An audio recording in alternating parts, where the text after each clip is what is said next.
Supremacy Games. Chapter 476-500.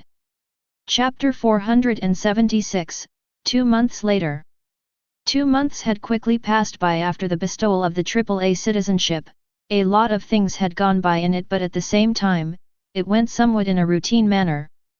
The academy had gone back to its original calmness by now, as it became somewhat the norm to see Felix walking on the corridors while accompanied by Naima, Carrie, and Naomi, the 3 witches he hit it off with at the start. No more jumping out of the windows or witches camping his class to his delight. As for universal-wide, there was that sense of calm before the storm currently, since 5 attempts had occurred on Felix's head in those 2 months. 2 of them were carried in the campus, while the other 3 outside of it during Felix's journey to visit Lady Sphinx's lab. All of them failed miserably due to the campus and the capital's lighting fast responses plus the Queen AI's help. Although they failed, they did show Felix that no one had yet to give up on his eyes or bloodline bottles. Especially when the last attempts happened only last week. So, he could never drop his guard down even in his room. Speaking about bloodlines, Felix had already concluded the deal with the Galactical Army and the Bardot family, obtaining 90 billion SC off this freebie trade. The news of the trade did spread galaxy-wide, so the research results are done on those mythical bottles. Those results were shocking all right, as they had shown absolutely nothing unique or extraordinary in those bottles. Billions of coins were thrown into the institutes responsible for trying to reverse engineering whatever was done to those bloodlines. However, they were stumped by the reality that all of them were like any other bloodline. When the news of their failure was leaked, the Phantom Organization had been crowned as the greatest research institute in the galaxy and the future of the human race. Again, 180 degrees switch of emotions. Though, Felix didn't give a shit about any of their proclamations, as he kept doing what he knows best. Train, and more training. By now, he had already solved multiple issues that were blocking his progress. Plus, the potion had the bonus effect of making his energy control a tad smoother. This added a bit of help in his journey to perfecting his finer energy controls, so he could obliterate 95% of microorganisms during the concoction. In fact, he did manage to reach 80%, which was tremendous progress in the standards of the witches. However, the moment he hit that mark, he started having difficulty progressing any further, as he couldn't kill off more than 80% before the materials fully melt into the concoction. Despite such a setback, Felix was acing most of the classes in terms of knowledge due to his photographic memory. His only competitor in the class was Lara in this field, as the number of books she read truly surpassed his number by far. He knew that it was almost impossible to catch up to her, since she was fully focused on potion making while he was juggling with many things at once. Just last month, he played his last individual game in the human branch and followed it up with the 3rd planetary game this week. In both of them, he didn't utilize his lightning element at all, since his sand abilities and barbaric strength that was sitting at 7,100 BF were more than enough to demolish anyone in those games. This pure raw strength was available to only peak epic 4th stage bloodliners. Thankfully for the players participating in that game, Felix wasn't in short of resources, making him hold on to his format choosing coupon and double points coupon for other games. Even though he didn't use the coupons, Felix still managed to earn 18 billion profit from the streaming revenue, pushing his total capital to a whopping 179 billion SC. These were his fruits from the games, the business ventures, the bottles sold to the background, plus the ones sold in his hidden bloodline shop in the Mariana Empire, also his official clothing LOL brand that was launched right before the game. It turned out, the ones who bribed the employees to delay his brand paperwork had stopped paying after realizing that the tides were turning in Felix's favor, reputation-wise. Yet, all of this capital and the wishes he collected so far didn't put Felix at ease. That's because of the cultivation system that Lady Sphinx had chosen for him to get stronger continuously. He had already been informed of it and its details. He got to admit that the path was truly perfect for him, but at the same time, the resources it needs would put his bloodline path's expenses to shame. Currently, he was preparing both physically and mentally to head to the castle, since the first live experiment was scheduled to be held in 2 hours. Hence, if he entered with the mentality of having a god-like pain tolerance, he would get bitten.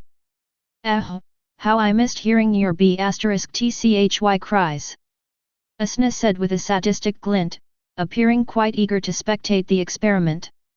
Meanwhile, the J. Ramongandra was also quite eager, but for a different reason. It was finally time for Felix's body to catch up to his elemental manipulation and dominate the primogenitor's games. The J. Ramongandra felt that he had done his part by helping Felix enter the second stage of manipulation in less than 4 months. It was time for Felix to announce the return of the Ragnarok bringer in the primogenitor's games by destroying every champion he ended up fighting with. 1 hour and a half later. I have finished the preparation and the final tests. Lady Sphinx announced in Felix's mind. The results are still the same, showing that if you survived through the pain that would occur after the surgery, the cultivation system wouldn't be affecting you negatively in any way possible, besides, financially of course. Good to hear. Felix let out a long exhale and stood up with a firm expression. Let's do this. 15 minutes later, Felix made it safely to Lady Sphinx's castle by taking his own hovercar. He didn't go to the lab in the underground but to another lab that was in this dimension. After all, the surgery might last for a long time and Felix couldn't stay disconnected from the Queen for more than 2 hours. When he reached the area of the lab, Lady Sphinx said telepathically, "Come in."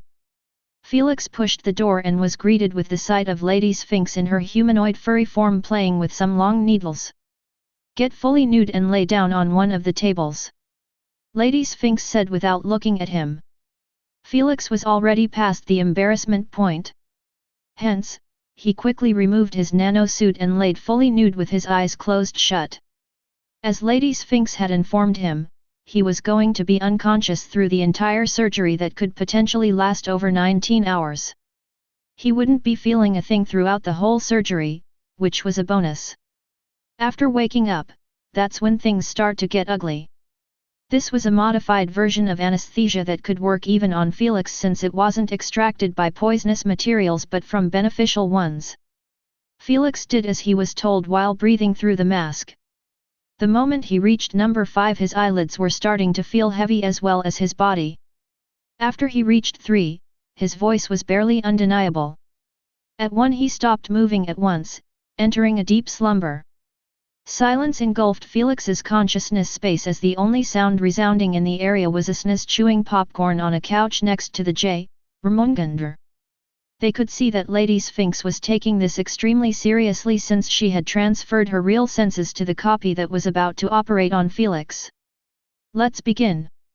Lady Sphinx snapped her finger, manifesting 2 copies of her that would act as her assistants in the surgery. Immediately after getting constructed, one of them went to the counter where a mini fridge with a glass door was placed on it. She opened it slowly, causing chilling steam to emit outside and hide the content. Without waiting for the steam to go away, she put her hand inside and brought outside a blue glass container.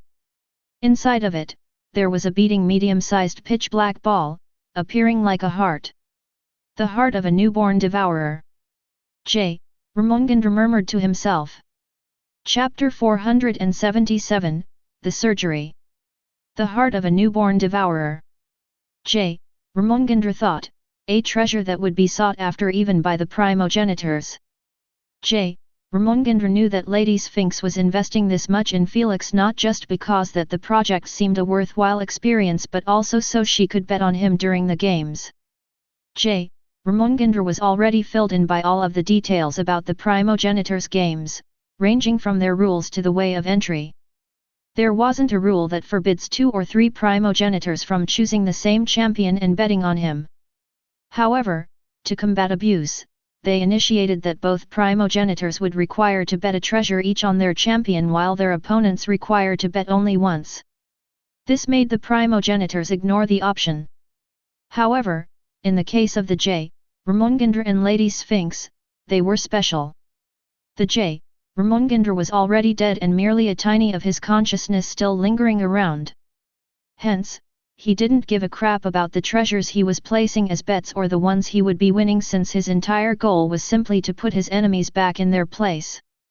This made it possible for Lady Sphinx to bet on Felix as well and end up getting treasures that would be immensely useful in her research projects. So, they made a perfect team. What Felix would get from all of this?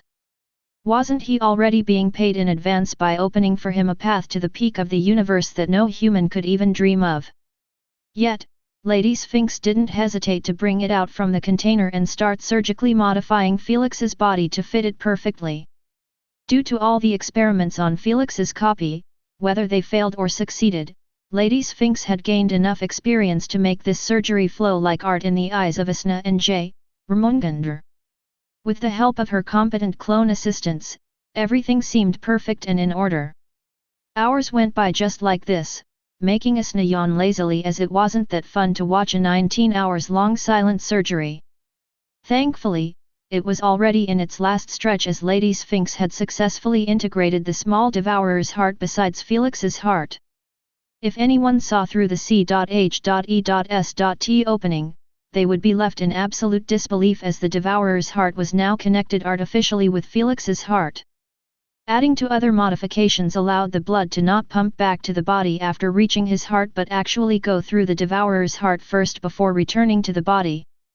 Hence, Felix would be having two hearts and both of them would be beating almost at the same time. Since Lady Sphinx went with this route, it only meant that it was going to work and wouldn't cause heart problems to Felix every single day. A few hours later, Lady Sphinx removed her bloody gloves after successfully stitching the C.H.E.S.T opening. Then, she checked on Felix's vitals and nodded her head when she saw that he was stable. Next, she snapped her fingers, destroying her two copies, and sat in a chair while staring at Felix up close. He will wake up in under 10 minutes. Let's see how he will feel. Although Lady Sphinx did many experiments and simulations on Felix's copies, they were all emotionless, not giving her the perfect data she needed. Fortunately, she wasn't left waiting for long as Felix's eyelashes started quivering in under 3 minutes, marking his attempt to regain consciousness. Slowly but surely, his muddled bloodshot eyes were fully opened. Just like every patient who was under anesthesia for such a long time, Felix felt confused, chilly, nauseated, alarmed, hungry, and lastly, pain in his C.H.E.S.T area like his heart was being gripped tightly by someone. His expression deformed immediately, making Lady Sphinx glance at his vitals and then at his beating hearts that were accelerating by the second. She knew that those emotions were affecting the balance and if his heartbeats kept accelerating rapidly, Felix would be in big trouble. The moment he heard so, Felix's confusion was cleared as memories of before the surgery started coming back to him. After remembering the procedures they discussed, Felix began following them step by step. First, he closed his eyes shut and started taking deep breaths through his nose, ignoring the sudden pain that assaulted him at that motion. Then, he held on to it for a second before releasing it gently, easing up the pain in his chest. He kept doing this over and over for an entire minute before his heartbeats returned to their original state. Well done! Lady Sphinx praised and asked, "Are you feeling any sudden urges of hunger?" "No. Just as Felix denied it in his mind, his stomach rumbled like thunder. Yet, the feeling of hunger that followed with it almost made Felix faint. *CKK. I feel like I didn't eat for a week. Felix cried in his mind, feeling too drained and hungry to even open up his mouth and scream his pain away. Unfortunately for you, the only way to sate that hunger of yours is by devouring a natural treasure. Lady Sphinx proclaimed, "You can't do that right after the surgery since your hearts haven't been adapted to each other. Since emotions are detrimental to them as well, you better keep your calm and control your hunger in the next 3 days." Lady Sphinx always preached that the pain after the surgery was going to be too much for him to stomach, but he didn't expect that the pain would be revolved around his hunger instead of being physical. Honesty, he would rather feel physical pain every day than feel this hunger for 3 goddamn days. It was like a hungry and thirsty traveler in a desolate desert finally reached an oasis after 7 days of not eating a thing. Yet, it turned out to be a mirage and he needed to continue walking for additional 3 days to get to the next one. That experience you wouldn't wish even to your worst enemy. Your body is receiving nutrition from tubes, so you only need to fight off this illusionary feeling of hunger that was caused by your devourer's heart. There is nothing illusionary about it. Felix said telepathically with a rapt expression. Immediately after he said so, he felt the same hellish pain in his C.H.E.S.T, making his eyes reddened and watery. You better keep calm at all times lest you ruin my efforts. Lady Sphinx warned after seeing his raising heartbeats. Without thinking twice about it, Felix began breathing deeply while visiting memories of the time Lady Sphinx had informed him about the devourer race that she chose for him. This race was known to live at the outskirts of the universe, 100 million light-years away from any populated galaxy. As for their appearance, they looked like humanoid devils with a gaping mouth that could stretch to swallow objects 2 times their original mouth size. Meanwhile, their numbers weren't worth mentioning as they could barely reach 100k in each generation. However, even though their numbers were pitiful compared to most races, the SG Alliance still had invited them at least 3 times based on the rumors that Felix found in the network. Yet, the race still wasn't included in the Alliance members list, which simply entailed that they had refused all of the invitations.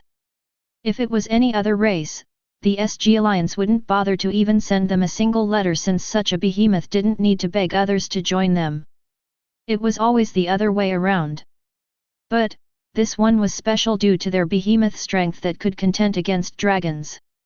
That alone made the race already stand out from the rest, as Felix knew that the dragon's physical strength wasn't far off from the battle-oriented primogenitors like Thor and the Jormungandr.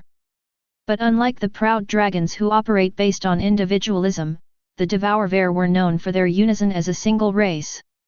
Felix had just been turned into a devourer halfling. It was still up to debate whether he was going to be accepted if he met with other devourers or getting hunted for possessing their heart. Thankfully, Felix had a way out before he even gets placed in that situation. That was the uncanny similarity of the Devourer race cultivation system to Dragon's cultivation system. Chapter 478, The Half-Devourer. While it was common knowledge that dragons gain strength by consuming minerals and especially rich ones, the Devourers obtain their strength by consuming natural treasures in the universe. Those natural treasures could be found either in auctions, ancient ruins, deserted planets, separated dimensions, peculiar areas, and more places in the universe. Most explorers from all races actually aim for those natural treasures since they required thousands of years to billions of years to be created. Only in unexplored and untouched areas would those treasures be found. That's why the Devourers were known for not remaining in one place or in populated galaxies. They were always roaming as an entire race, seeking new deserted galaxies to turn it into their temporary home until they sap it from most of its natural treasures. The way they consume those natural treasures was by simply eating the ones which they had elemental affinity as them. For example, if a fire-based newborn devourer had eaten a water-based natural treasure, he wouldn't be able to devour the elemental energy of that treasure and digest it to increase his own physical strength. But the moment he devoured one that belonged to his affinity, his strength would be increased by 300 BF. This increase was from the worst natural treasure for a newborn devourer. If newborns consumed higher quality ones, the enhancement could reach up to 1k BF. Thankfully, the universe was balanced in the way it does things. Hence, there were multiple limitations that were stopping this race from dominating everyone by simply devouring natural treasures infinitely. Lady Sphinx referred to it as the mark. She mentioned that the mark was the decider of how much strength the devourer could digest from all of the natural treasure he ate in his lifetime. This implied that the mark wasn't fixed for every devourer, but each one had his own mark that would define his destiny since birth. The way to find the mark was actually quite simple. Just feed the newborn devourer natural treasures until his body couldn't take it. When he reached that limit, the digestion would begin, forcing the newborn to enter a deep slumber until he wakes up with a new empowered body.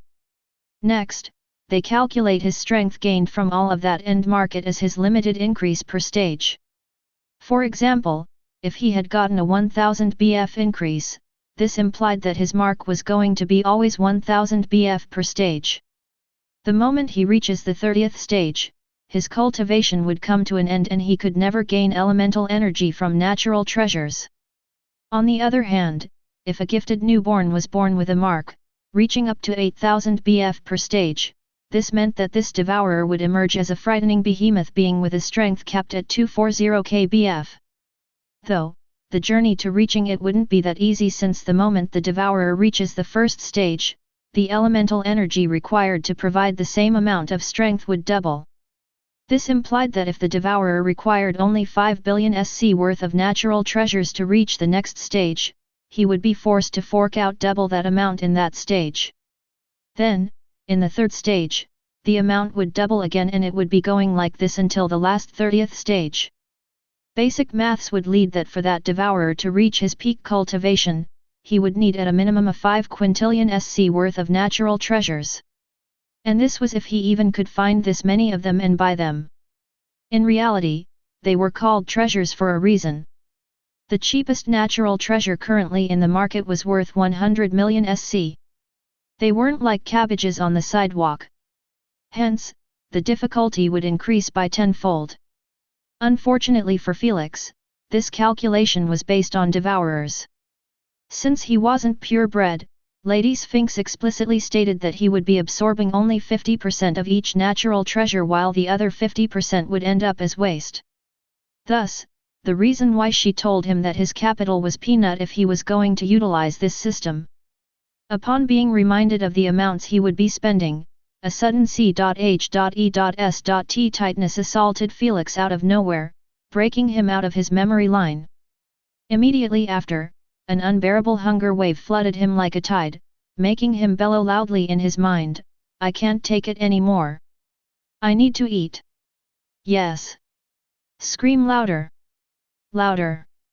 Asna laughed sadistically while shoving popcorn in her mouth. "It's only for a few days." The J. Ramongandra cheered him on, "Pull through this and a new dawn would open up to you." Upon being reminded that he would be in this situation for 2 more days, Felix's heartbeats ended up accelerating instead of declining as J. Ramongandra expected. "Good job." Lady Sphinx gave him an annoyed look and encouraged Felix by saying, "I have been told by my source that your devourer's heart has a good mark due to his incredible genetics." When he heard so, Felix's mind focused on it, doing his utmost best to ignore his rumbling stomach. "It's just 3 days and I will have a path to gain enough strength to protect myself from those vultures. Even if I got the shittest mark, it is still enough to go above and beyond any human. I just need to pull through this. I just need to pull through this, I just..." Felix's expression hardened as he kept breathing deeply, making himself forcefully drown in his own thoughts. Upon seeing that he started to get absent-minded, Lady Sphinx and the rest didn't speak lest they break him out of his daze and ruin his effort. They didn't know such a feeling of hunger since it was almost impossible for them to starve for a single day due to their ability to consume their own elemental energy turning it into food. But, they knew that what Felix was going through was too hard for most hardcore individuals. The notion of starving for an entire week yet having not the ability to even express it was too dreadful. A day later, Felix had yet to break out of his absent-mindedness as he was now reading out loud in his mind an entire book about the theory of potion making. Meanwhile, Lady Sphinx didn't care as she simply kept reading a book while monitoring his vitals and checking if there were any irregular heartbeat. This was the reason she didn't put Felix to sleep as she wanted to see how his hearts would work under stressful situations like those. So far so good. Another day went by and Felix had already jumped to another book, making sure that his thought process never gets interrupted. It was the only thing separating him from going mad at the hunger he was feeling. Before long, the third day arrived and his strategy was finally showing signs of cracking as his thought process was constantly breaking from sudden hunger waves assaulting him like a truck. The only thing Felix could do was grit his teeth and fight through them by reminding himself that only a few hours were left. Just survive through those few hours and he would never feel this shit again. That's the only thing that was keeping him sane for hours and hours until Lady Sphinx stood up from her seat and said the holy words, "I deem that your hearts are perfectly aligned and it's time to test consuming, digesting, and see how far your mark is going to get you." One was as thin as a stick and had lightning charges coursing through it, while another was a flower with 2 stems, one green, and the other purple. The other 2 were exactly alike, as both of them appeared like a dry brown slice of bacon. The moment they finished materializing, Felix threw himself on them and shoved them in his mouth all at once like a deranged animal who didn't eat for months. His bloodshot eyes and growl as he chewed on them made it obvious that he had already lost all of his reasoning and was simply operating on basic survival instinct. Is this the Devourer's heart doing? Asna wondered. I doubt Felix would ever behave this way even if he was that hungry. Chapter 479, The Half-Devourer 2. Yes. Lady Sphinx confirmed her thought. The Devourers are known for going absolutely nuts on natural treasures if they don't have some occasionally. Deadly fights even start within family members if there is only one natural treasure and multiple of them on it. It seems like they are not that united after all. Asna said, snickering. By the time she finished speaking, Felix also had finished chewing on all of those natural treasures and gulping them down with a blissful expression, like he finally managed to scratch that impossible to get itching part in the back. However, he still wasn't full. He felt like he merely got rid of his illusionary hunger, but he could still go for more. Interesting, I have fed you 4 grade A natural treasures that cost each 10 billion SC, yet you haven't entered hibernation to digest them yet. Lady Sphinx inspected him with her quantum vision and said, it seems like your mark is even higher than I anticipated. Felix sat on the table while touching the right side of his C.H.E.S.T, feeling the Devourer's heart beating rhythmically and regularly.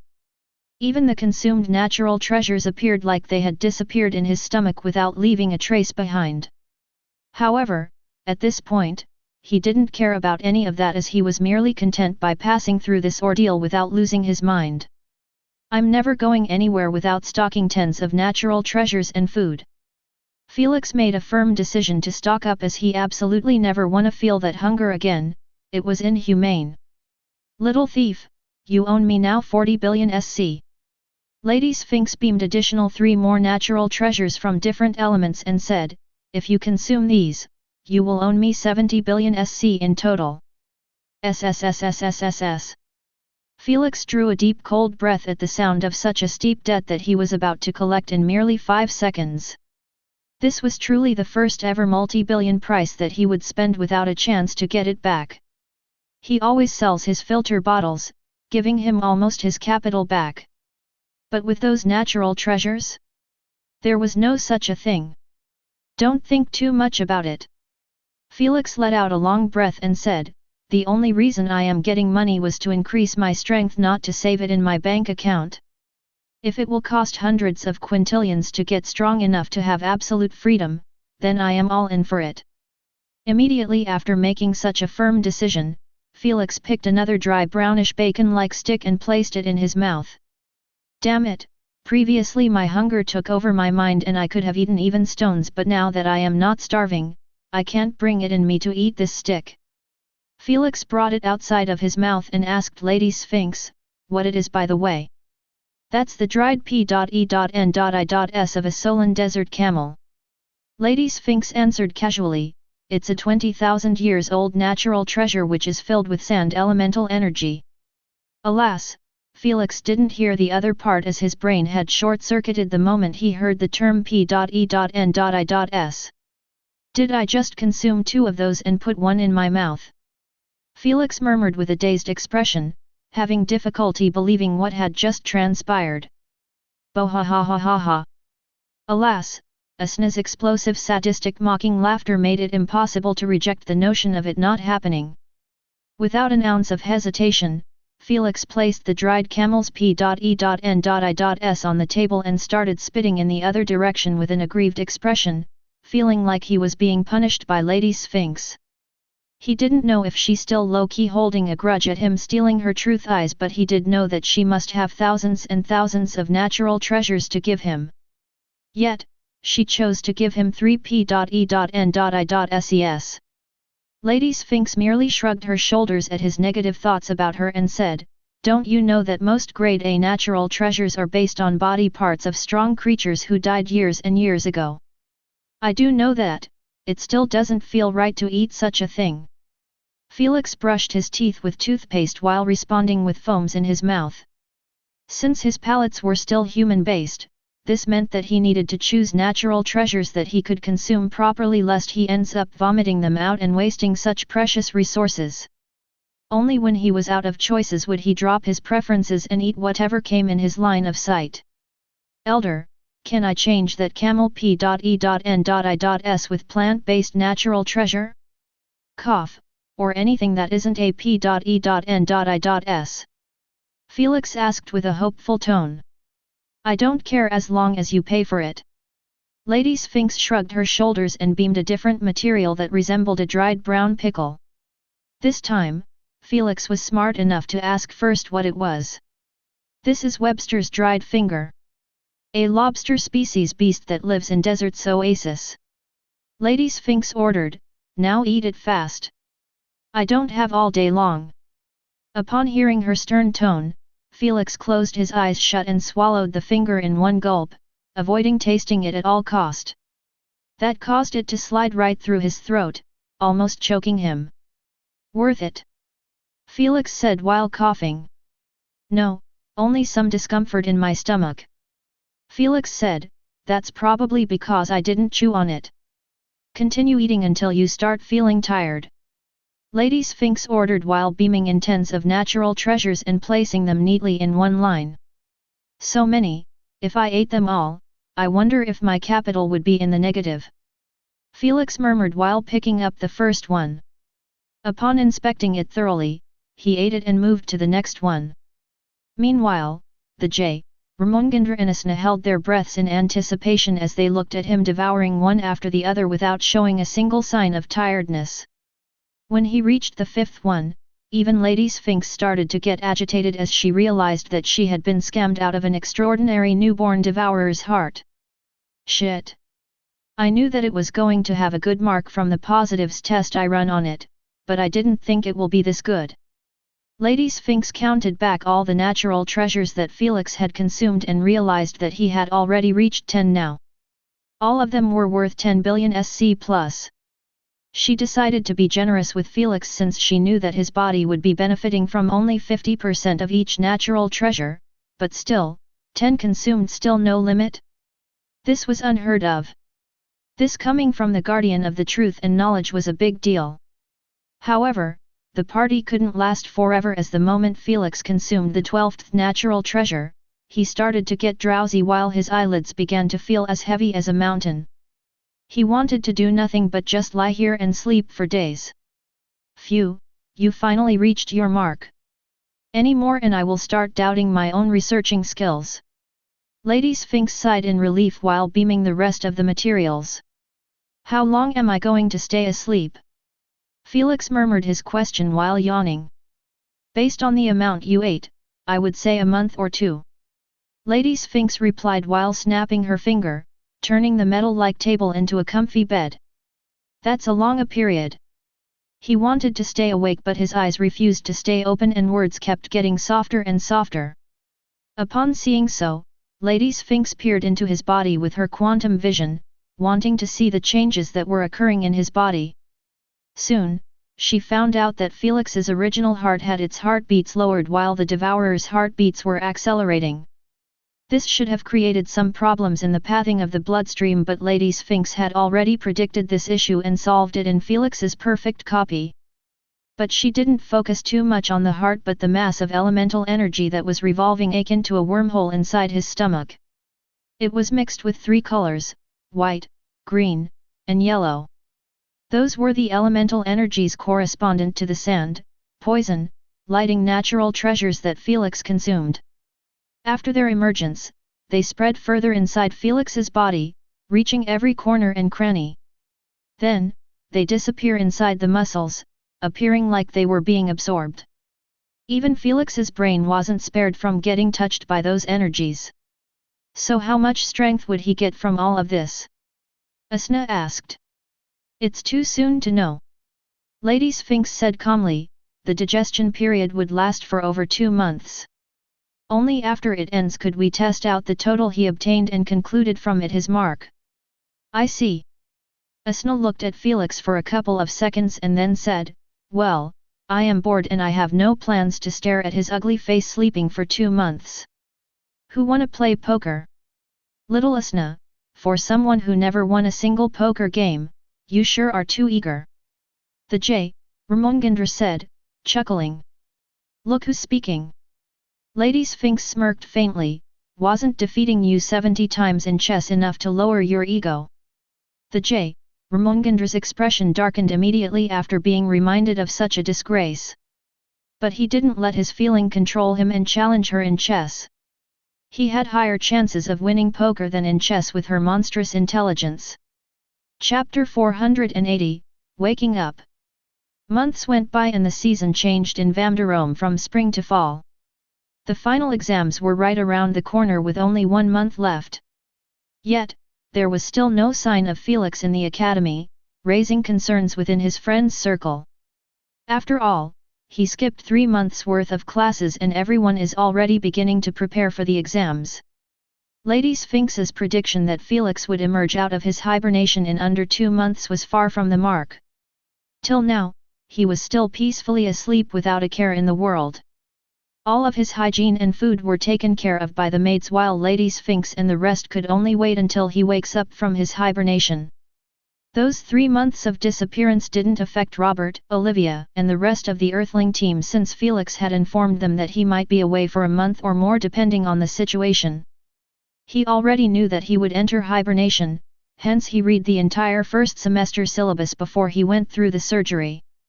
Due to his photographic memory and enhanced reasoning, he was confident to ace the written exams. Though, the practical exams were a different story. I believe he will wake up under a day or 2 based on his devourer's slow heartbeats and the energy coursing in his body. Lady Sphinx proclaimed while peeking at Felix. Just drop it, all your predictions turn to be false. J, Ramongandra murmured while collecting a bunch of cards from the board. Asna nodded her head while placing a card down and saying, I want to buy this property. Oh? You have enough money for it? J, Ramongandra peeked at Asna's side of the table and said, not bad at all.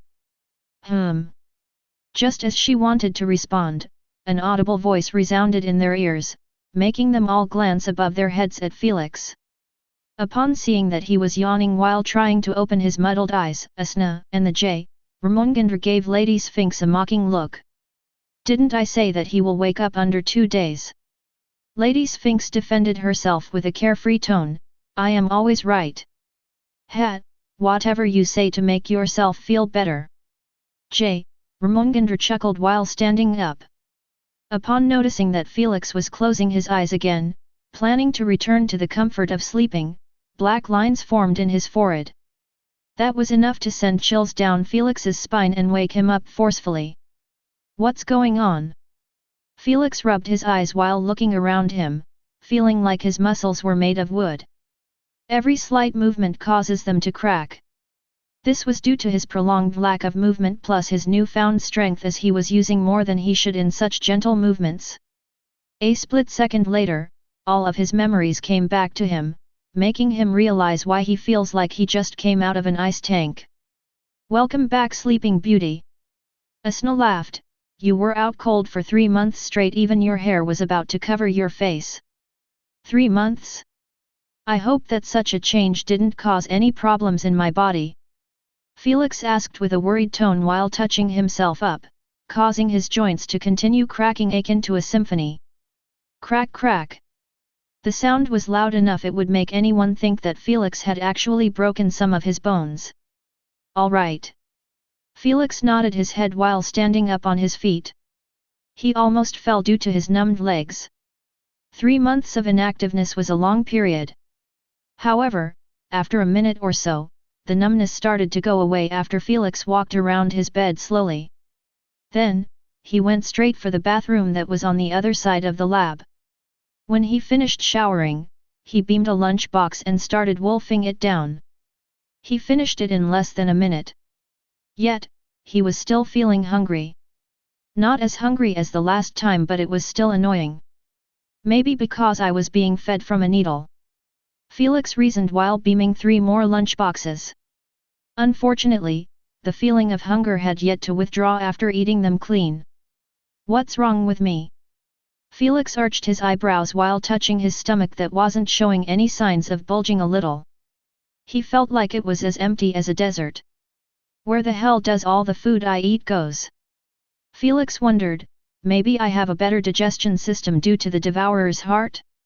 Or is it due to the elder's modification? So the side effect of improving it is making all the normal food that I eat get almost instantly digested, correct?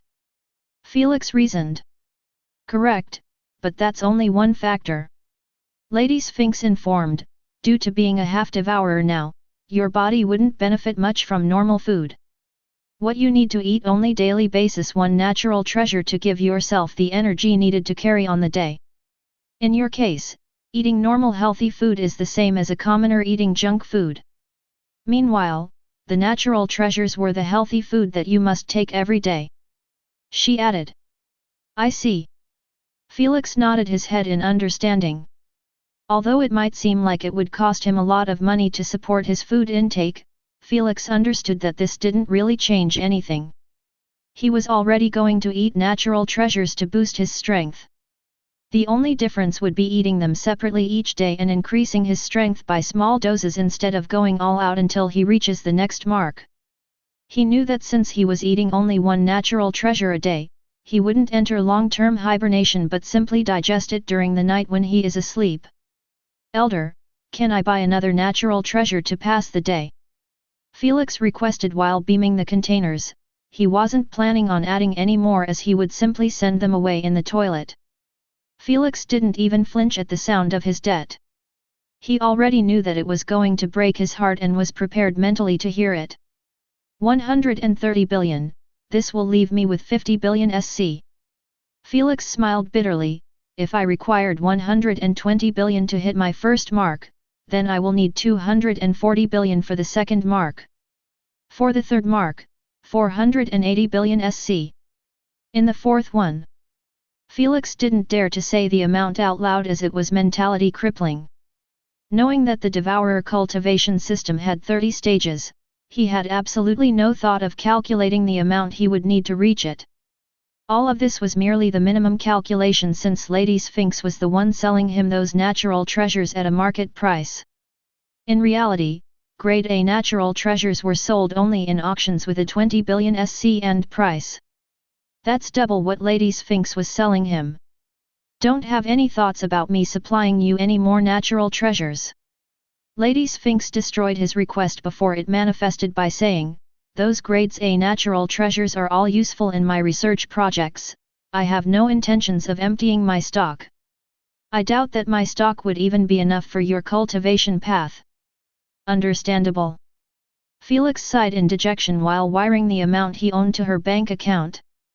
Then, he ate one natural treasure to sate his hunger and kept the rest for later. Should we enter the UVR's measurement center to test my strength? Felix asked as he didn't know if Lady Sphinx had measurement punching machines and such in the castle. Follow me. Lady Sphinx said while exiting the door, I prepared a room just for this. In a minute or two, Felix and Lady Sphinx entered a wide-spaced room with crystallized lamps in the ceiling. In the room, there were multiple machines plus sand-based warriors with unique weapons standing in a straight line. Oh, many versions of the guardians of the temples. Felix said while focusing on the features of those warriors. They truly appeared like the 4 guardians that he had. The only difference would be the multicolored array of sand they were made from. Test your strength in the machines and Hormai will help you train your combat against them. Lady Sphinx informed, the moment he deems you ready, you will start the promotion game that might have a primogenitor's champion. Let's not waste time then. Felix cracked his knuckles with a smirk and dashed towards the punching machine, reaching it with a mind-boggling speed. Then, he tightened his fist and smashed it into the soft pad with everything he got. Bam! The machine shook while the room trembled. The soft pad was releasing smoke from the friction of Felix's fist against its fabric. Felix brought back his fist that was a bit reddened from the knuckles and glanced at the machine's screen with Lady Sphinx. This was the moment of truth, the moment that would decide how far Felix would go in his cultivation path, the moment that would change his entire fate. Would he be needing another method to gain strength in the future, or this would be enough to take him to the peak? Chapter 481, A Wasteful Cultivation System. A split second later, all of them had received the answer written boldly on the screen, 17501 BF. Is this real? In disbelief, Felix mumbled while staring widely at the number, not daring to register it in his mind. Who could blame him? His strength was increased by a whopping 10 kbf just from hitting the first mark. As expected, your mark is truly too exceptional. Lady Sphinx commentated, as far as I know, the most gifted devourer to ever appear had a mark that allows him to obtain 8 kbf equivalent of strength in each stage. He went to reach the 26th stage, making him slightly stronger against dragons, physically wise. Felix grinned widely at the sound of that. Knowing that he had a 10k strength limit in each mark, implied that he would surpass the dragons in strength while he was still in a lesser stage than that gifted devourer. He also understood that it would take tremendous work to hit the limit in the mid and late stages, since the amount and quality of natural treasures he would require would increase substantially. But, he wasn't complaining in the slightest, as he officially had a method to break off the stigma that humans were limited in strength. 17,501 BF while in the second stage of replacement. Even peak legendary 6th stage bloodliners wouldn't amount much before him. However, Felix never took humans as his enemy or competitors. His true rivals were the primogenitors, champions who were extensively trained and nurtured by the primogenitors themselves to bring them as many profits as possible in the games. Elder Sphinx, if I managed to somehow reach the 30th stage, which is the peak, how will you rank me in strength compared to the strongest in the universe? Felix asked with a curious tone. Lady Sphinx thought about it for a second and replied, it's doubtful that you could even reach the 10th stage. Is it because of the resources? Felix asked. Yes, your body absorbs only 50% of the consumed natural treasures. This meant you are paying always double what you require to hit a stage. Lady Sphinx clarified, if it wasn't like this, you would have needed only 6 natural treasures that cost 60 billion SC to reach your second mark. This might not seem like a lot now, but imagine wasting 50% of a natural treasure that would cost 1 trillion SC if placed in the market. Lady Sphinx said with her eyebrows frowned, that's half trillion worth of resources lost just to increase your strength by a little. Indeed, that's a massive loss of resources. The J. Ramongendra nodded his head and gave his own intake, I suggest you stop at 10th stage. To reach it, you will require 61 trillion worth of resources. This is a conservative number, as it would probably reach even 100 trillion if you decided to buy everything instead of getting them with your own hands in the universe. Felix shook his head firmly, I am not a retard to buy expensive ones. Felix firmly believed that getting those resources on his own would be far more economical. It would be dangerous, of course, but he couldn't avoid it either ways if he wanted to collect as many natural treasures as possible. I still have 50 billion SC, I can dedicate 30 billion for online purchases, while the other 20 billion would be used to turn Eric and Malik into primogenitors bloodliners. They would be of great help to me in ruins exploration, or I can even give them the coordinates and let them lead the exploration teams to further enhance my earnings without wasting too much time being in every exploration. Felix pondered out loud. He was always sleeping on them since they were given a task to protect his grandpa. But now? It was finally time to carry on the private squad that would be his greatest assets in exploring the universe. I will contact them later after I gather enough essence again. Felix thought while moving towards another machine. This machine was meant to test his mental defenses. Felix already knew that the Devourer's cultivation system wasn't able to enhance his mental defenses as well as his physical strength. However, with such a massive boost, there was bound to be some splash on his mental defenses, turning them a bit better. Alas, when he finished testing, he realized that the increase was barely noticeable. As for his elemental energies, they were also left untouched. Well, it was worth the shot. Felix shrugged his shoulders and moved back to the punching machine to get some practice done with his newfound strength. After spending 2 hours getting a good feel of it, he stopped and went for quick sparring with the Sand Warriors. Unsurprisingly, they weren't a real match to Felix, as one punch was enough to obliterate them. When Lady Sphinx created them, it was based on the assumption that Felix would have at max 1-2 kbf. Thankfully, they were sand-made and she could easily increase their strength by adding to the density of the sand they were made from, making it tough for Felix to break through them with one punch. Since they were equipped with extraordinary battle techniques and senses, they were giving trouble to Felix, making it almost impossible for him to utilize his full strength. Naturally, he wasn't using poison or the lightning active abilities that he unlocked after reaching 51% in his integration in the earliest 3 months. He wanted to beat them fully by relying on his physical strength, but sadly he spent 2 hours trying but still failed to achieve it. Your melee combat needs heavy improvement now that you have enough strength to fight in a close battle. The J. Ramongandra mentioned. Yes, I will also need a weapon to bring out the most of it. Felix said while wiping his sweaty forehead. I can't rely on my elemental abilities all the time since my capacity is bound to get exhausted one way or another. Now, start again from the top. Felix exhaled a long breath and dashed towards a bunch of sand warriors, getting right in their formation. After throwing a couple of punches heroically, he got the beating of his life under a sadistic laugher. After 3 days of hard training, Lady Sphinx finally allowed him to leave the room as she had gathered the data she wanted. After all, she needed to see how would Felix's body perform with the added strength from the Devourer's heart. Right now, Felix was lying on the bed in Lady Sphinx's castle, having no plans to return to the academy yet. His absence was already dealt with by the headmistress after she was spoken to by Lady Sphinx. The excuse used was that Felix went out for a long-term mission to learn under Sage Dalalaya and improve faster than in the academy. This naturally sent a shockwave through the campus and also the universe, as it just emphasized how much love Felix was receiving from Queen Allura to make her own advisor teach Felix privately. Not that it mattered right now, as Felix was planning on returning to the academy after he deals with the promotion game.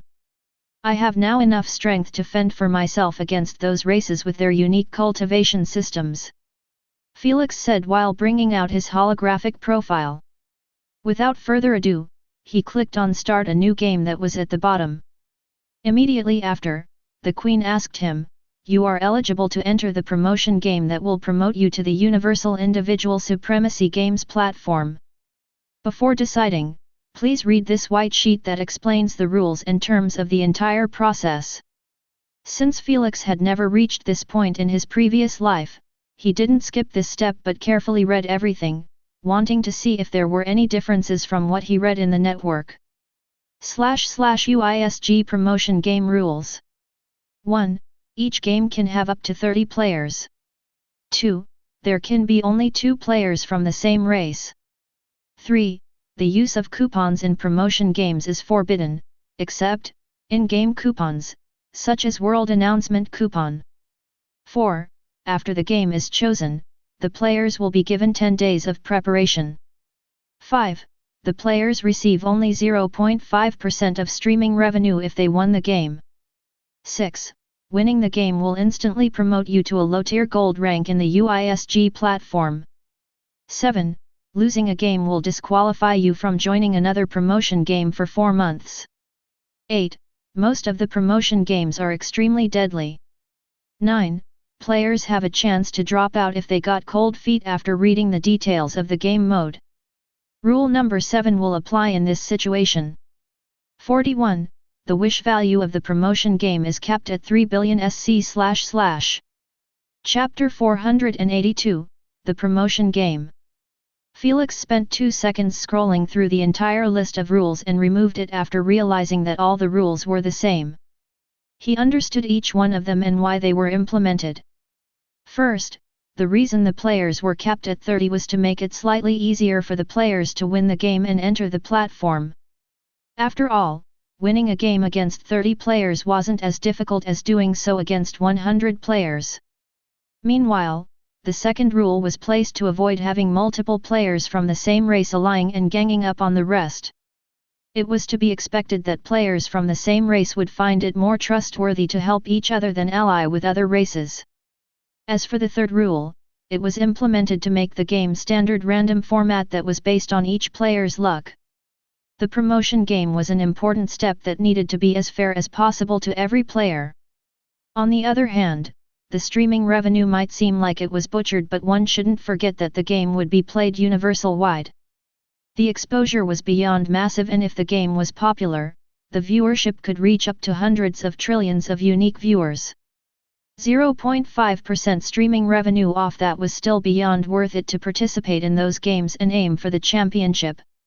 The other rules weren't too important as they were somewhat similar to what Felix experienced in his previous games. Hence, Felix didn't hesitate to voice his request, "Queen, I want to partake in the promotion game." "Yes." Immediately after, he was transported to another holographic tab, where it had a colorful button in the middle. Without wasting time thinking too much about the formats, Felix instantly pressed the button and watched the colorful wheel emerge, then spin rapidly. Stop! Ting ting ting, ting! The wheel span for a few more seconds before stopping exactly on a purplish board. A moment later, "Congratulations on picking puzzle format." Felix's brightened up after seeing it. He loved puzzles in his previous life and was actually winning most of his puzzle games on the platform. In this life, he wanted nothing but battle format since he always had an overpowering strength against other humans. But in the UISG? Hence, he would gladly take puzzle format. Especially when his cognitive skills and memory were enhanced immensely. Let's see what we will get. Felix rubbed his hands and pressed on the button for the second wheel. With held breaths, he focused on the needle spin round and round, until it started to slow on its own. Ting ting ting, ting! Congratulations on picking the final key keeper. Immediately after, a side hologram emerged, showing its details. / Game Platform, Universal Individual Supremacy Games. Game Type, Promotion Game. Game Format, Puzzle. Game Name, The Final Key Keeper. Strength allowed, Human Race System from Awakening Realm to 6th Stage of Replacement. Prizes Pool, High-Grade Stones, Peak-Grade Stones, Vial of Hatred, Flask of Dream Vision, Draft of the Guru, Hideous Mask Artifact, Dagger of Solitary. Rules of the game. 1. There are 100 apartments in an apartment complex. The 30 players will be given a random apartment in this complex. 2. They will be given a key to their room and a random key that could open up an apartment of another player. 3. There will be 1 hour day and night circle. 30 minutes of daylight and 30 minutes of darkness. 4. During the daylight, the players are allowed to exit their apartments and scout for the apartment in which their key could open up. No battles are allowed during daylight. 5. During the night circle, all the players must enter their apartments and lock the doors behind them. 6. The only way to leave the apartment at night is by declaring the right of the hunt. 8. To avoid declaring the right of the hunt wantonly, the hunter will be given 30% strength debuff by the queen if he failed to kill his target during the night circle. 9. To encourage players to seek out their targets, the hunters receive 10% enhanced strength during the night circle. 10. To discourage players from hiding in their apartment in every night circle, they would receive a -10% to their strongest suit in every night circle that passes. 11.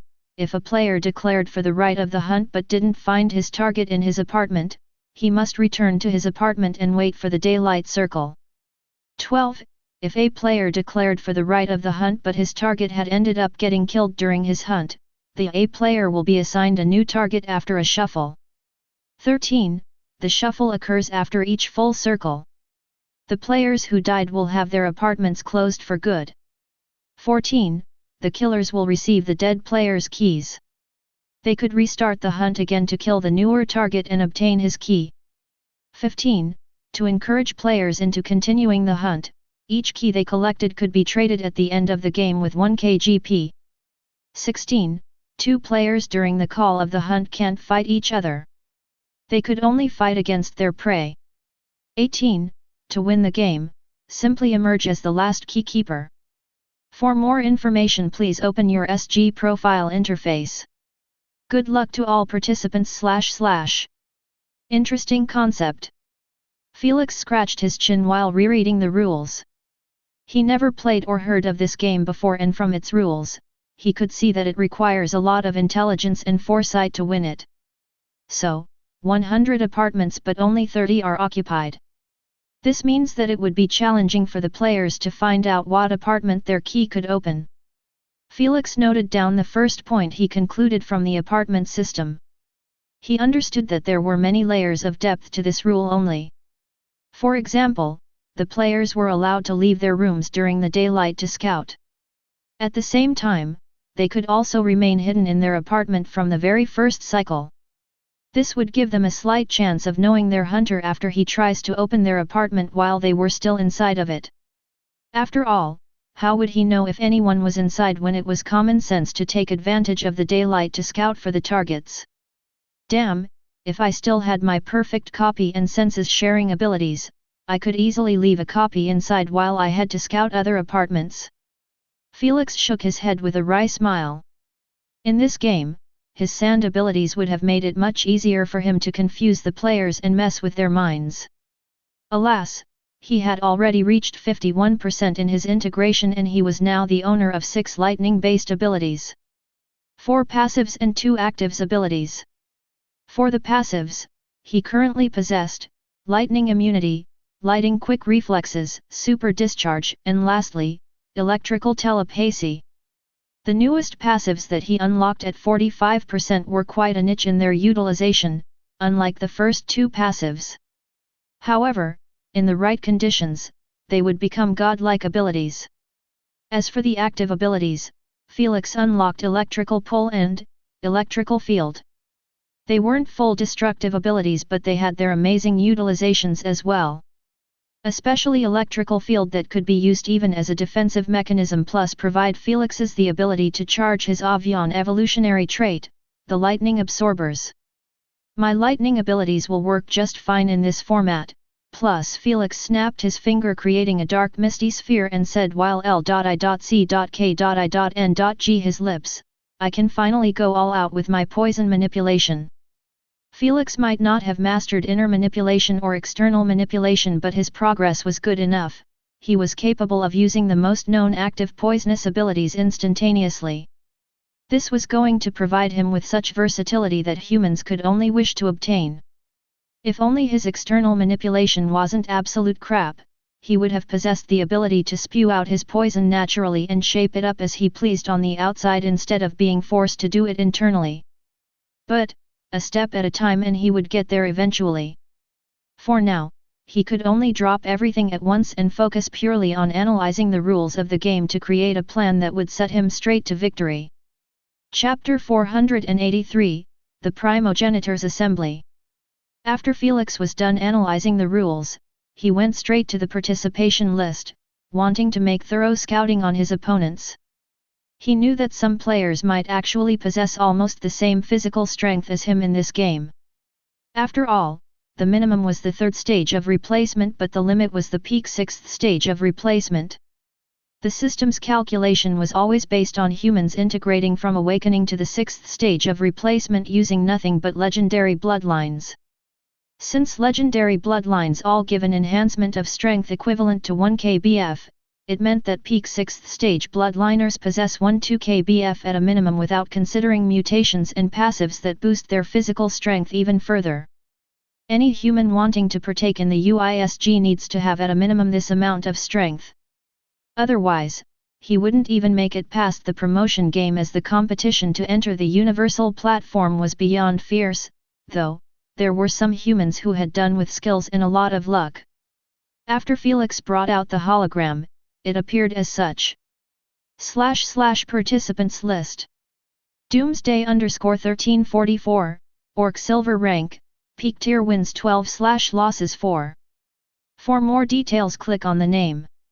Pretzel _1224, Winter Wolf Silver Rank, Peak Tier, wins 3/losses 6. 4. Hell's Crow _4754, Crow Halfling Gold Rank, Peak Tier, wins 8/losses 3. 4. Blood Merchant _2199, Noble Vampire Silver Rank, Peak Tier, wins 5/losses 1, 4.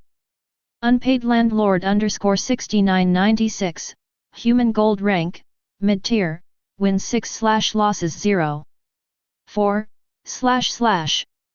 Malamu _4496, Cobalt Gold Rank, Peak Tier, wins 11/losses 5. 4. Anisa Life _9796, Marine Gold Rank, Peak Tier, wins 13/losses 6. 4. As expected, everyone has a positive win ratio. Felix wasn't surprised by the many wins everyone possesses, as he understood that anyone who is attempting to enter the UISG wouldn't be an ordinary player. They were all dragons among men and they should be respected for reaching the big league. As for the differences in the ranks, that was understandable since the UISG was based on a strength range instead of a rank range. After all, the human race's SG branch couldn't be compared to the dragon's SG branch. A bronze-ranked dragon could wipe the floor with a peak gold player. They also get placed in gold rank, the starting rank of the UISG. So no humans in my game, typical. Felix commentated after he scrolled the entire list and didn't see another human. Instead, he found quite a few players from the same race. Like the two vampires, Blood Merchant and Van Lord. He decided to start with them first.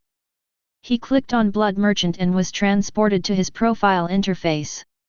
The first thing he noticed was the elimination number that reached barely 5. Knowing that Blood Merchant was fighting against other vampires in his race SG branch, made it less surprising. After all, the vampires were known for their tenacity, monstrous innate rejuvenation, and lastly immortality as long as they were able to refine quality blood. Felix guessed that the vampires were the descendants of the blood primogenitor since they had limited blood manipulation as well, allowing them to reach the second stage. From some videos that he just watched of Blood Merchant, he had amazing external control of blood, unlike him who had just entered the second stage of poison manipulation and was learning how to utilize it more effectively. After spending hours scouting and reading everything about his opponents, Felix asked the J. Ramongandr, Elder, how do we know if any of these players are champions to primogenitors? Okay. Felix didn't understand much, but he decides to focus on his own gameplay. If he wanted to be always the hunter in this game, he needed to have a sharp mind and a solid plan. Hence, the first thing he did was modify his UVR's room into a random apartment complex with 10 floors. The game didn't give away how the apartment complex was going to appear, but Felix knew one thing: the apartments were going to have a wide space inside of them to facilitate the battle between the players. After the creation of the complex, Felix gave himself one key to his room and another random one. Then, he placed a holographic 30 minutes timer beside him and started testing how long it would take him to test all the apartments with his key. While Asna was watching him in boredom, the J. Ramongandr and Lady Sphinx were in a conversation about the Primogenitor's games. What do you think? Should we sign him now or wait until he first wins the promotion game and enters the UISG platform? Lady Sphinx inquired. To sign him, we need to head to the Primogenitor's assembly in the UVR and meet with the rest. The J. Ramongandr pondered while scratching his purplish beard. This meant we will expose him to them, and I believe that some of them are going to watch his promotion game. It would be quite humiliating if he ended up losing the promotion game. Lady Sphinx nodded her head. She also had invested in Felix and didn't want to see those old fogies mock her for picking Felix with the J. Ramongandr, yet still losing his first ever game against non-champions. He stood up with a faint smirk and said while glancing at Felix, who was doing his hardest to find loopholes in the game design, "I have full belief in the child." Lady Sphinx glanced at Felix as well and gave a half shrug before saying, "When should I set the appointment of his signing?" "Today at 8 p.m. The J. Ramongandra said, "There is no point in delaying it any further." "True." Lady Sphinx agreed. She knew that the primogenitors need to sign their champions at least 5 days before their games. That was long enough to discover every dirt about Felix. So doing it now or 5 days later wouldn't make much difference. "It's done." Lady Sphinx said with a beautiful laugh, "I have sent the word to everyone that I am rejoining the games without mentioning you. I can't let my Hormai goes without making an entrance.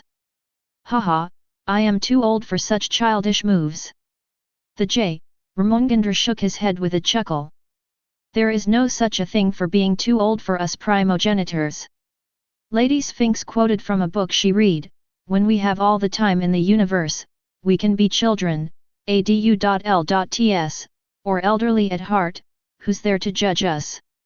A few hours later, in a wide-spaced assembly room that appeared like any other without any unique design or jaw-dropping decoration, flashes of light kept reoccurring here and there, filling up the empty wooden seats. When they finally stopped, the assembly hall was packed with tens of humanoid creatures. Every one of them had a distinctly unique shape, visage, and aura to him/her. Some of them had breathtaking visages while some didn't even have a form, changing from a different mass to another. Humongous eye with a tiny slit, looking left and right at the rest. One appeared like a shadowy figure while another was a humanoid creature with molten rocks, dripping down his arms. Yet, the weirdest one had to be the singular humongous eye that was looking left and right at the rest with its tiny dark slit. The overbearing auras they kept subconsciously releasing would turn anyone's legs into jelly. This was the gathering of the peak, the gathering of one of the strongest beings in the universe, the gathering of the primogenitors. Yet this overbearing atmosphere was broken with a click of a tongue, coming from a fair-skinned bewitching lady, "Tisk, because it's Sphinx, 40% of you old pervs decided to show up. Last time when I introduced my champion, not even 5 came." Standing 5 feet 5 inches tall, this fair-skinned woman was releasing an enchanting feeling about her with every movement she makes or sounds she releases. Her pink hair, dip-dyed at the ends with shades of light red, was elbow-length and left to hang below her waist. It was long enough, it was touching 9 thick fluffy creamy white tails that were coming out of her breathtaking tight-fit sparkling grey dress. Even without jewelry or makeup, she would give even Asna a run for her money at a beauty contest. "That's because we see your ugly face in every assembly, unlike Lady Sphinx." A deep shallow voice was emitted from inside of a shadowy humanoid figure. He appeared like a shadow that came to life as he also didn't have a face or any distinctive body feature. It was obvious that he was either the shadow primogenitor or the darkness primogenitor. Chapter 484, The Primogenitors Assembly 2. Erebus, a faceless shadow like you can't comprehend what true beauty is. Kumiho sneered in irritation while releasing an invisible pinkish aura around her that enhanced her looks to an unimaginable degree, making her appear like an angel from paradise. "Charm Primo, didn't we tell you to stop releasing your charm aura in the assembly?" An elderly deep voice emerged from the mouth of a humanoid man with a turtle shell behind his back and mows growing out of his face. He appeared tired and old, like life was just a drag. "Aspidikalone, can you be fun just once in your life?" Kumiho said with an irked expression while withdrawing the released aura that was about to touch some primogenitors. Naturally, none of them were worried about getting affected by it as they had their own countermeasures against her annoying charming aura that could affect even their mentality. "At least he is not acting like a 16-years-old teenager." A melodious sound that was pleasant to the ears echoed in the assembly hall. It came from a delicate lady who had oceanic blue silky hair and big wide blue eyes. What unique about her was that her bottom half was fish-like. "Siren, why don't you mind your business?" Kumiho crossed her arms as she gave her an unfriendly look. "I would have remained silent like the others if you didn't try to start another dram." My, it sure is lively here." Before Saran could reply, Lady Sphinx's reposeful voice echoed in the hall after she teleported successfully to her designated seat. "Welcome back, Lady Sphinx." Aspidakelone smiled faintly and said, "It's been thousands of years since your last participation in the games. We sure missed your appearance. Any successful new projects? Don't forget that I have DIPs of exploration on any separated dimension that you open up." One primogenitor after the other commentated, making it quite clear that Lady Sphinx had friendly terms with most of them. It was to be expected as she never fought nor did she seek it. Plus, her projects were too valuable and wanted by most primogenitors. Hence, they would never want to break bridges between them. However, soon their confusion was cleared out after J. Ramongandra showed himself right in the middle of the assembly hall, wearing a purplish robe and a gentle elderly smile. He appeared quite dominating but at the same time as cool as a breeze. "Hello, old friends." J. Ramongandra greeted while looking around, eyeing one primogenitor after the other. While they were looking at him with a stunned expression, he was seeking his enemies, wanting to see their reaction. "Wendigo is the only one here." J. Ramongandra narrowed his eyes at a humanoid figure who was wearing a black cape that fully hidden his entire body, leaving behind only his head that resembled a grey moose's skull. It also had long horns protruding from it, making Wendigo appear quite spooky to look at. Spotting that the J. Ramongandra was staring at him, Wendigo merely waved his hand without showing any expression. Well, it was difficult to do so while his eyes were spewing utter darkness. J. Ramongandra accepted it with genuine laughter, making it obvious that he was close friends with Aspidakelone, unlike the others. They remained in their seats but they did shower him with welcoming words and questions about his situation. "Didn't you and Thor end it in one last battle?" Siren inquired with a different enticing tone, appearing as another girl had spoken. For the sound primogenitor, this was effortless. "It's a long story and I don't want to bore you to death." J. Ramongandra waved his hand, rejecting to answer indirectly. The primogenitors understood his cue and didn't bring the matter again, that's what everyone thought but Wendigo. "Hormai, did dying ruin your memory and made you forget that we primogenitors are always bored?" Wendigo stressed with a dreadful voice. Without waiting for an answer, Wendigo looked at the J. Ramongandra with his darkened eyes and asked calmly, "We sure will appreciate the story if it's going to entertain us. I don't mind telling my story but I know that a certain someone will definitely deform it and spread it far and wide." J. Ramongandra replied with a cold tone. The other primogenitors all quietened down after hearing so as they knew that J. Ramongandra wasn't coming in here to hang out but to deal with Wendigo and the other two primogenitors who defiled his legacy and almost caused mass extinction to his descendants after his death. They knew that J. Ramongandra and Wendigo's conflict was deeply rooted in both of their factions. It could never be solved without having the other faction completely being wiped out. The conflict didn't actually originate from those two but from two other primogenitors belonging each to their faction. They were merely brought in it at the start. Too bad, billions of years were enough to turn any conflict into a deep-seated hatred that could never be resolved peacefully. Hence, the primogenitors kept their words to themselves and merely turned to Wendigo, wanting to hear his response. Alas, they waited and waited yet Wendigo simply kept staring at the J. Ramongandra in silence. In a few moments, he finally opened his mouth and said, "Mananangal and Saurus would be ecstatic to hear the news of your revival." The J. Ramongandra narrowed his eyes dangerously and replied, "So is Fenrir and Thor after they hear about your astonishing actions against our descendants."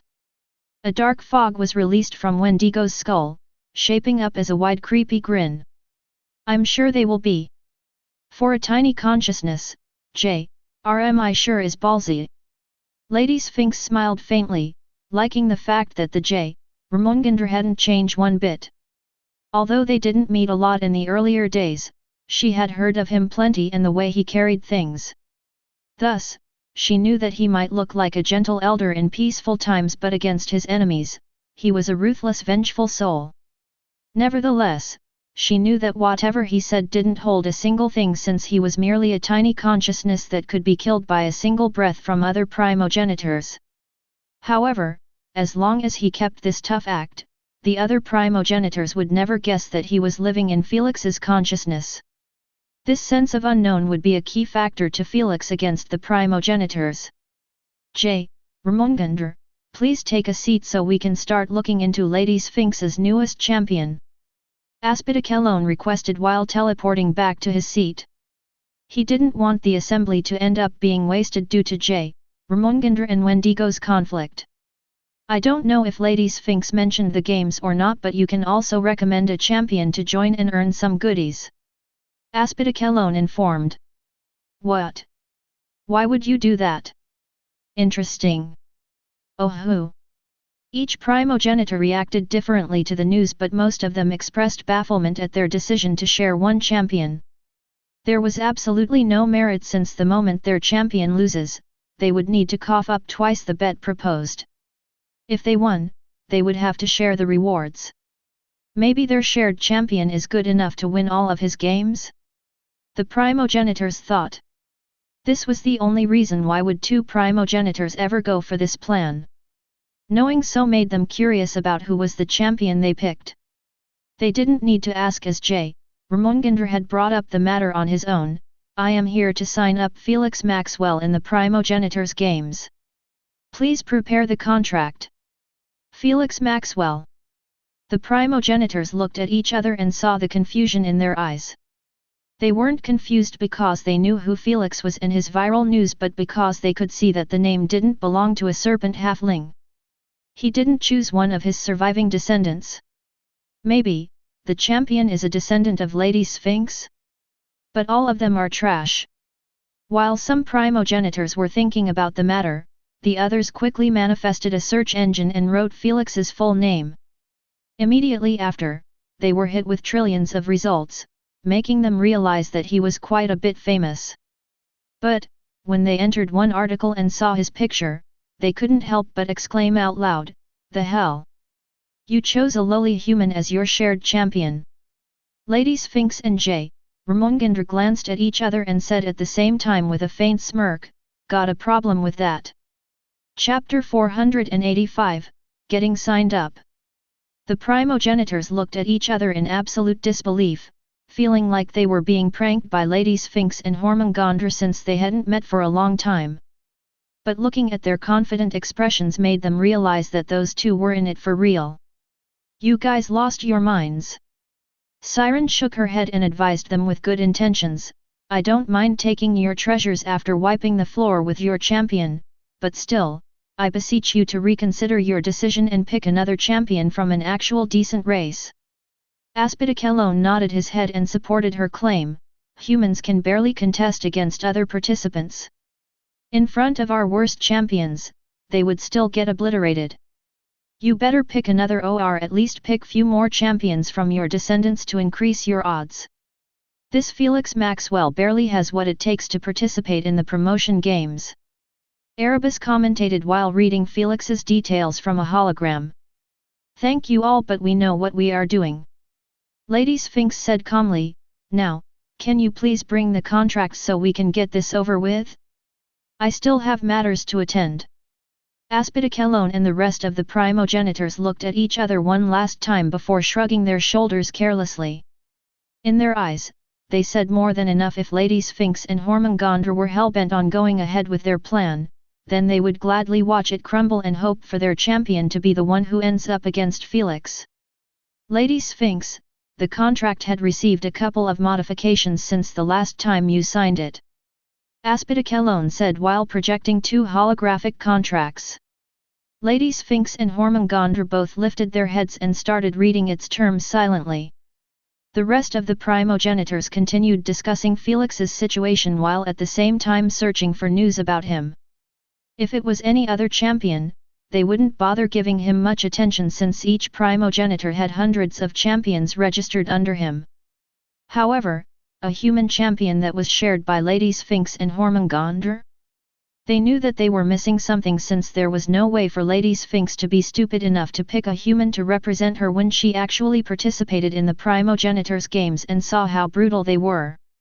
Anyone going to watch his upcoming promotion game? Kumiko asked everyone telepathically. If my champions didn't meet with any of yours in that time, I will give his game a quick glance and see what's so special about him. Erebus informed. Some of his videos are showing that he is using multiple abilities of poison and sand. Do you think that Lady Sphinx has found a method to install 2 limited manipulations in one body? A humanoid body made completely out of molten red rocks asked telepathically. Sheriff might be onto something here. Siren exclaimed, it's already known that our descendants or any race related to us can't inherit more than one elemental manipulation. But for humans? That's a different matter. With Lady Sphinx's terrifying intelligence, I actually feel like she might pull it off. Kumiho mentioned while peeking at Lady Sphinx, who was reading the contract with a casual look. Hee, I know what my first bet against them is going to be. Erebus said while smiling creepily with his shadow form. The rest of the primogenitors showed more or less the same expression, appearing like they were all scheming something against Lady Sphinx. In a short while, Lady Sphinx and Hormungandr signed the contract immediately after not discovering any loopholes that were detrimental to them or Felix. After all, the entire reason this contract was made was to protect the champions somewhat plus punish the primogenitors who failed to abide by the terms signed. Like reneging in a bet or giving something totally different than what the original wager. Naturally, for existences like the primogenitors, the punishment would be severe enough to make the breaker feel the pinch of his actions. If it was possible to make the punishment as severe as death, those primogenitors would have done it to make the games be taken more seriously. Too bad, every primogenitor was connected to the UVR by using merely a separated tiny part of his consciousness. So, it was impossible for the Queen to obliterate their consciousness like she does to other people. If it wasn't for so, those at the top wouldn't dare enter the UVR. Alright, old pal, now you are capable of seeing other champions in the participation list just like yours would be shown to other primogenitors. Aspidakelone explained the basics while looking at Hormungandr. If you noticed a champion, simply contact the primogenitor above him and place a bet and the conditions of winning it. Thank you ASPI, but don't waste your breaths. I have already informed Hormai about everything that he needs to know. Lady Sphinx said while standing up. Hormungandr followed after her and said to Aspidakelone, Old turtle, pick a date and call me. Let's catch up over some drinks. I will make sure to bring the others as well. They would be thrilled to see you again. Aspidakelone said while giving him a slight head nod. Ladies and gentlemen, until we meet again. Hormungandr and Lady Sphinx instantly teleported away after leaving this remark behind. The primogenitors glanced at each other for a second or two before throwing themselves into their contact list. All of them started sending messages to their faction members who didn't bother to show up in this assembly. Wendigo included had sent a message to 2 more primogenitors, informing them about everything that transpired at the moment and also to set up a meeting as fast as possible. The emergence of that snake means the other snake may not be dead as well. Wendigo thought grimly, after everything we had done to their descendants and legacy, we need to be prepared for the worst retaliation. 5 minutes later, in the consciousness space, Lady Sphinx and Hormungandr had just informed Felix about his successful sign-up in the Champions Games. I bet they looked down on me pretty hard, right? Felix said, chuckling. That's to be expected. Hormungandr said. This will make it more fun. Felix smirked faintly and opened up the participation list again. He had already done his homework on every one of those players in the past hour, memorizing everything public about them. Now, it was time to check if there was a primogenitors champion within his promotion game. Look and behold. Felix had spotted that the name Blood Merchant was golden unlike the rest of the participation. He instantly knew that he was a champion since his name was also shining brightly. Blood Merchant, Mananangle's champion. Hormongondra's expression turned as frigid as ice at the mention of the blood primogenitor. Upon hearing his bone-chilling tone, Felix knew that the situation had changed entirely. He didn't even need to ask if the blood primogenitor was his enemy. Though he didn't know what exactly happened between them and he wasn't planning on asking. If Hormongandr wanted him to kill the blood merchant, Felix was going to do so in a heartbeat. He was offered too much and treated too well by Hormongandr to object to his requests. It seems like he is the newest champion to Manananggal. Lady Sphinx informed, should we contact Manananggal now or wait for him to do so? Let's wait. Hormongandr said indifferently. Upon hearing so, Felix clicked on Blood Merchant's profile again and started rereading his information extensively to see if he missed anything. Based on what he previously read, the Blood Merchant was known for his brutality in killing, as he always saps his targets dry of blood before throwing them like juice containers. It was unknown how far he reached in his second stage of blood manipulation, but based on his videos, it was obvious that he was in the high ends. That's because he could create towers of blood out of nowhere with a simple finger snap. Compared to Felix, who had just entered the second stage of poison manipulation, he was way too far in his control. Felix was barely capable of creating poison bombs 3 meters away from him. Although he was improving with a tremendous speed, it was still not enough to catch up to those champions. Thankfully, he had other strengths to rely on. Meanwhile, inside a cozy living room that was floored with grey wood and decorated with many waxed creatures' heads, 3 individuals were sitting in front of a burning fireplace. Besides the cracking of burning wood, silence reigned the living room as those 3 appeared like they were in deep contemplation. One of them was Wendigo and the other 2 were his close friends, allies, and his faction members. The one sitting on the left armchair had a gloomy feel to him due to his scrawny figure and dark eye bags on his bleached skin. The other appeared like a 4-legged centaur with his horse-like body parts. The only reason he wouldn't come off as a centaur was his ash-grey smooth skin and unique U-shaped red horn on top of his bald head. A few moments later, the pale man let out a long exhale and said with his eyes closed shut, "I still can't believe it." "Neither did I, Brother Manananggal, neither did I." Wendigo shook his head and said, "But, it is the truth." Manananggal looked at the horned man and asked, "Brother Saurus, mind sharing with us your thoughts?" Saurus broke out of his contemplation and said, "To be honest, I am quite stumped." "How so?" "Think about it, the news of his death and Thor's had been confirmed from the tiny pieces spread in the massive area around the place they battled in. Only by going supernova would their bodies end up in such a state, which made us confirm their death and carry our plans against their descendants. Now, you are telling me that he is alive and kicking?" Saurus shook his head. "I don't know if they staged their death by splitting parts of their bodies and sending them away, or they truly died and Hormongondra's current existence is merely a surviving wisp."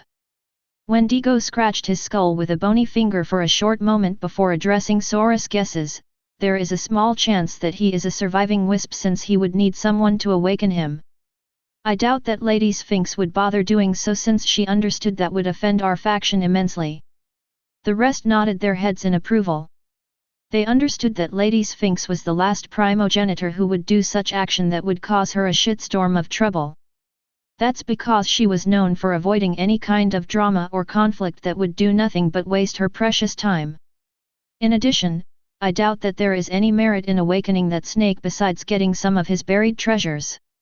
Wendigo added, "If she was aiming for dead primogenitor's treasures, we would have been seeing that all of the dead primogenitors had been revived by her." "Correct. You forgot the most important reason," Saurus said calmly. "No primogenitor would be disrespectful enough to awaken a primogenitor who chose to die at the worst possible timing." All of them agreed on this point. They knew that every primogenitor who died right after the pact had gotten shafted hard by destiny. By waking them up, it would serve no purpose but rubbing it in their faces. What they didn't know was that Felix was the asshole who woke up Hormongandr without having a single clue about any of this. He was the missing link that made Hormongondra's being awakened after his death not logical at all. It was more believable that both Hormongandr and Thor had faked their deaths. however, this hypothesis had another issue that wasn't logical as well in their eyes. Why would they do it? And I doubt that I have seen Jormungandr and Thor in the illusionary world with us. Manananggal said with a frown.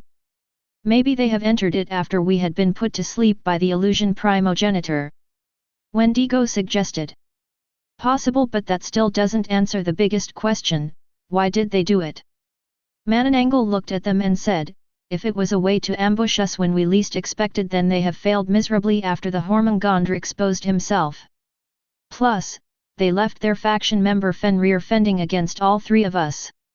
It just doesn't make any sense, none of the options make sense, something is missing, something that would clear this fog. Manananggal said coldly, we just need to find it and act based on it.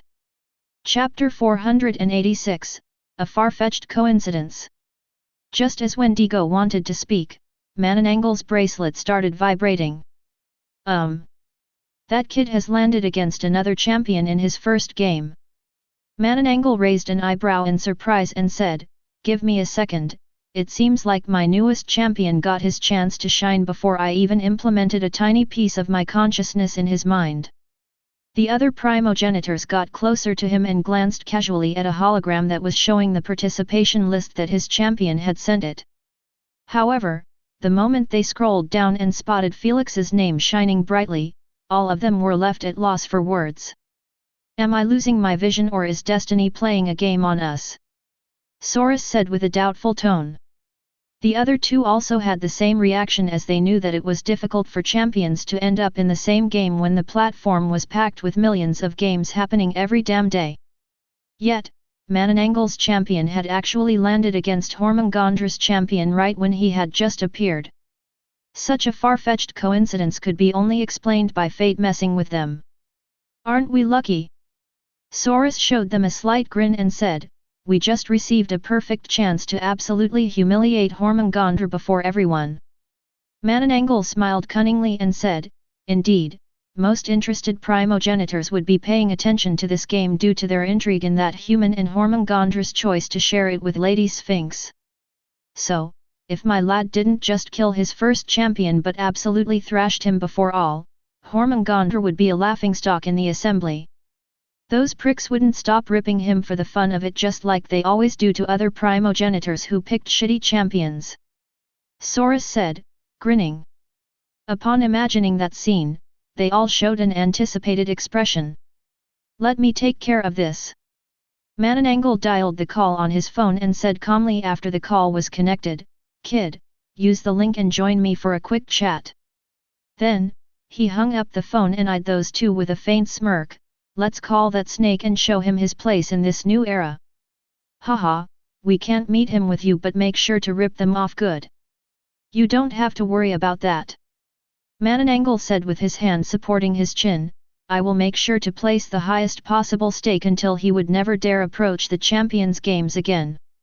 10 days quickly passed by for Felix as he spent the majority of them practicing in the measurement center plus reading books and concocting potions for the upcoming exams.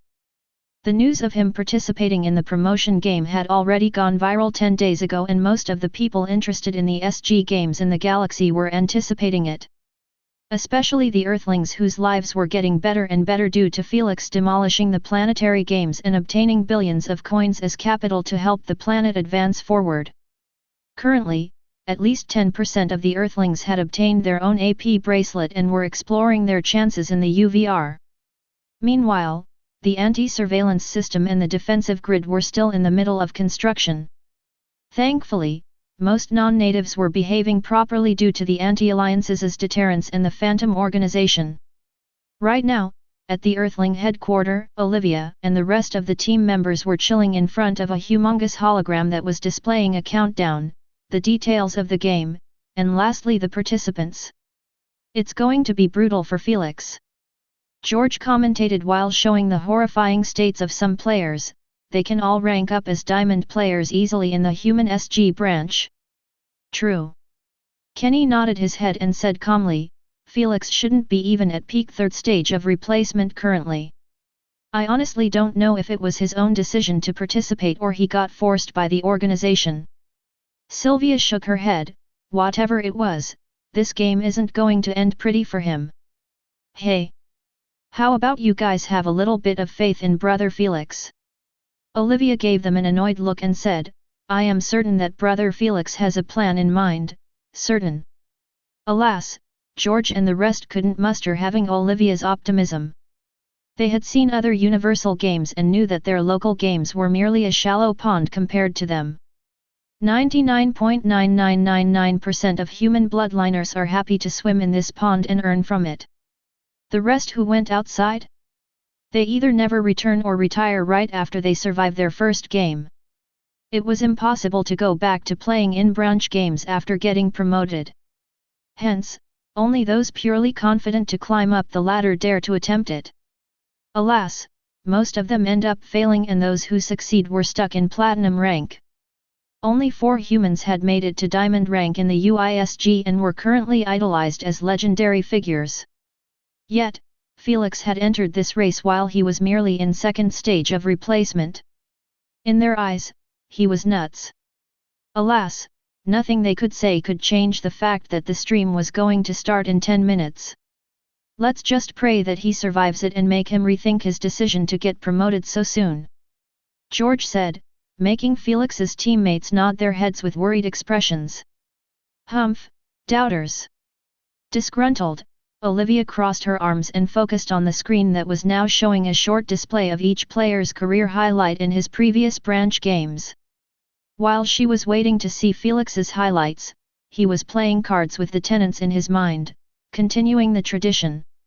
However, a few minutes later, he was forced to leave his consciousness space and prepare to get teleported.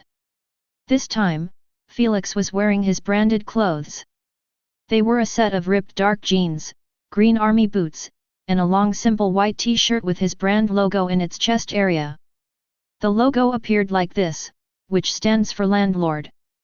Thankfully for him, the contract he signed with the 3 brands had included all types of games that he takes part in. Hence, the contract that bound him had ended the moment he won the 4th planetary game. This was truly unfortunate news for those 3 companies since having their brands getting advertised at such a universal level was a dream comes true.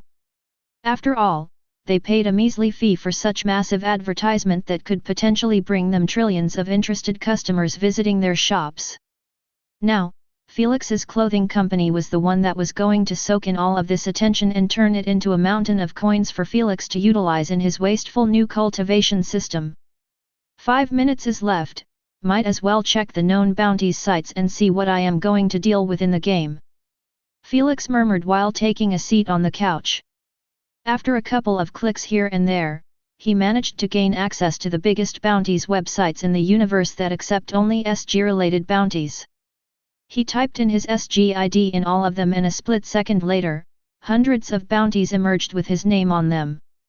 70 billion SC to force to sign a slave contract in the game belonging to the payer?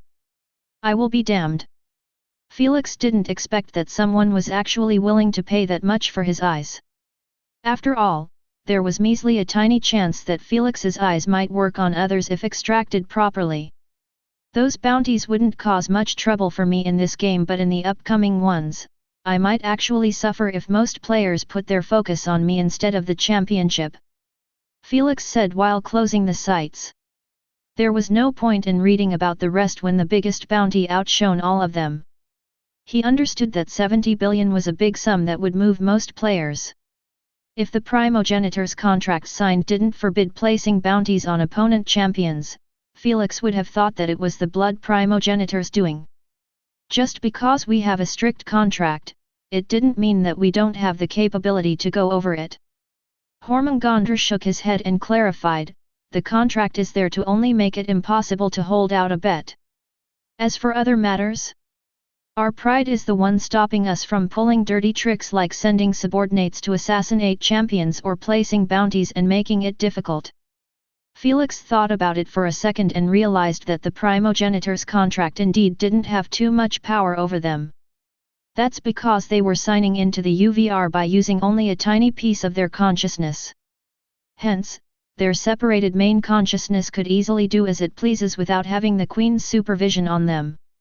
In fact, he believed that even the bets weren't really enforced by the contract itself, since the main consciousness could easily break out of its terms by destroying the tiny piece of consciousness and creating another. However, doing so would make it impossible to rejoin the games again, since it was written within the terms that doing that would ban the primogenitors from taking part. In addition, the moment the bet gets made by two primogenitors, they needed to both have the contracts signed. Only then would the details of their bet get registered by the Queen in her database. So, if one of them decided to hold out, the rest of the primogenitors would be informed and deal with it by the rules. If the price wasn't this low, I would have considered it being the doing of Mananangel. Hormungandr said with a repelled tone, I can totally see that disgraceful scum going for such tricks to secure the win against me at all costs. Damn, I will probably get beaten to death if I don't win against the blood merchant. Felix thought while sweating slightly from his forehead. He didn't know what bets were placed or how the meeting went with Lady Sphinx, Hormungandr, and Mananangel. But, he could see that Hormungandr's hatred didn't lessen one bit.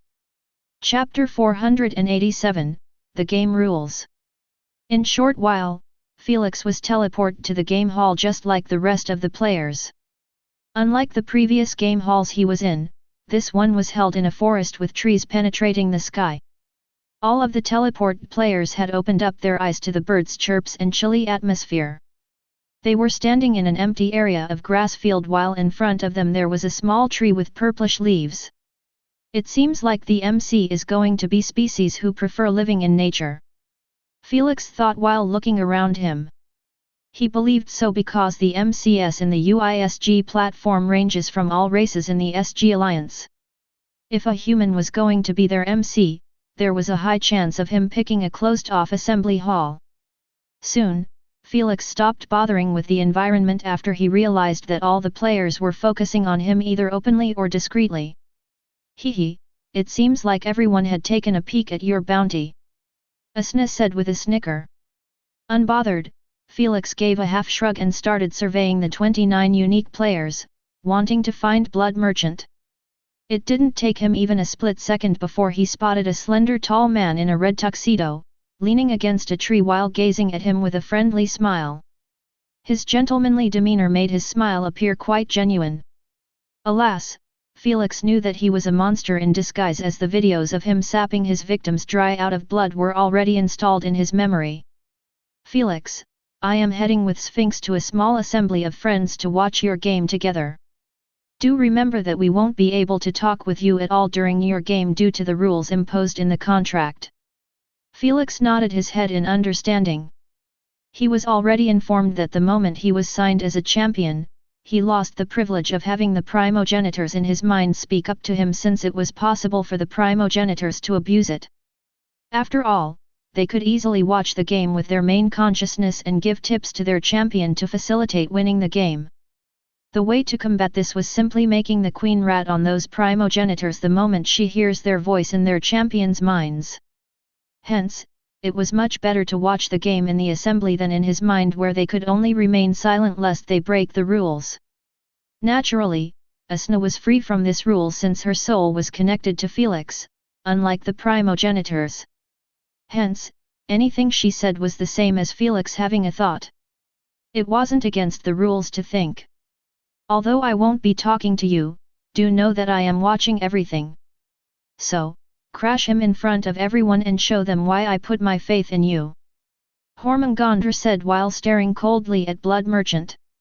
Felix smirked faintly and promised with a confident tone, leave it to me. Immediately after hearing so, Hormungandr closed his eyes and logged into the UVR. Lady Sphinx didn't go with him since she was connected to the UVR with another piece of consciousness. Meanwhile, Felix had already dropped the staring contest with Blood Merchant and went to find a place to sit down. Soon, he found a thick branch close to the ground. Felix jumped on it and got comfortable, knowing that waiting for the MC might take a few minutes. On the other side of the grass field, a slim tall-tanned man with pointy ears and long fangs reaching to his chin was currently walking elegantly to Blood Merchant. Felix noticed this and narrowed his eyes. Van Lord, the second vampire in the game. He must be aiming to start an alliance with Blood Merchant. As he assumed, Blood Merchant and Van Lord seemed like they hit it off quite easily as they kept conversing with each other non-stop for quite a while. Soon, they made a handshake and glanced both at Felix for a split second before separating. Whatever, no matter how many allies he adds, our fight will still be 1 against 1. Felix understood that making an alliance in this game was purely meant to look after the other during the daylight cycle. That's when the players could gather, communicate, and scout for the apartments. If someone had an ally, he could totally make an agreement with him to take shifts on patrolling their own apartments to force other players to give up on attempting to test their doors with their keys. However, he knew that there were many disadvantages to this plan. First, the moment a player leaves his ally to guard his door, the ally would 100% try to see if his key could open up that apartment. This could be combated by using the contract terms. Second, the apartments given were random.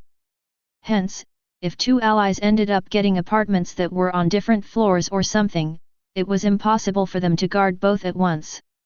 If one player gave up on guarding his apartment just to protect his ally's apartment, then what's the point of the alliance? The only good point about the alliance was trading information telepathically as they cover a bigger ground. Like which player had exited from an apartment or who's missing from those who went outside to scout. Felix had already created a plan to get this information all by himself in the first cycle. That's why Felix wasn't considering taking an ally in this game. If it was another format, he wouldn't hesitate to drop his soloing style and take advantage of numbers. We have been waiting for 7 minutes already, where is this? Poof! Before Felix could finish his thought, a sudden explosion of white mist had occurred in front of the tree with purplish leaves. Everyone focused on it and saw that a tiny dark shadowy figure was inside of it. Whoosh! Hey hey! Not giving them a second to guess, a tiny cute fairy had flown outside of the white mist while waving her little hands at the players. She had blue sky skin and short piggy-tailed azure hair. With her glossy purplish lips, she gave off quite of a sinister feeling to her, unlike other sparkly fairies.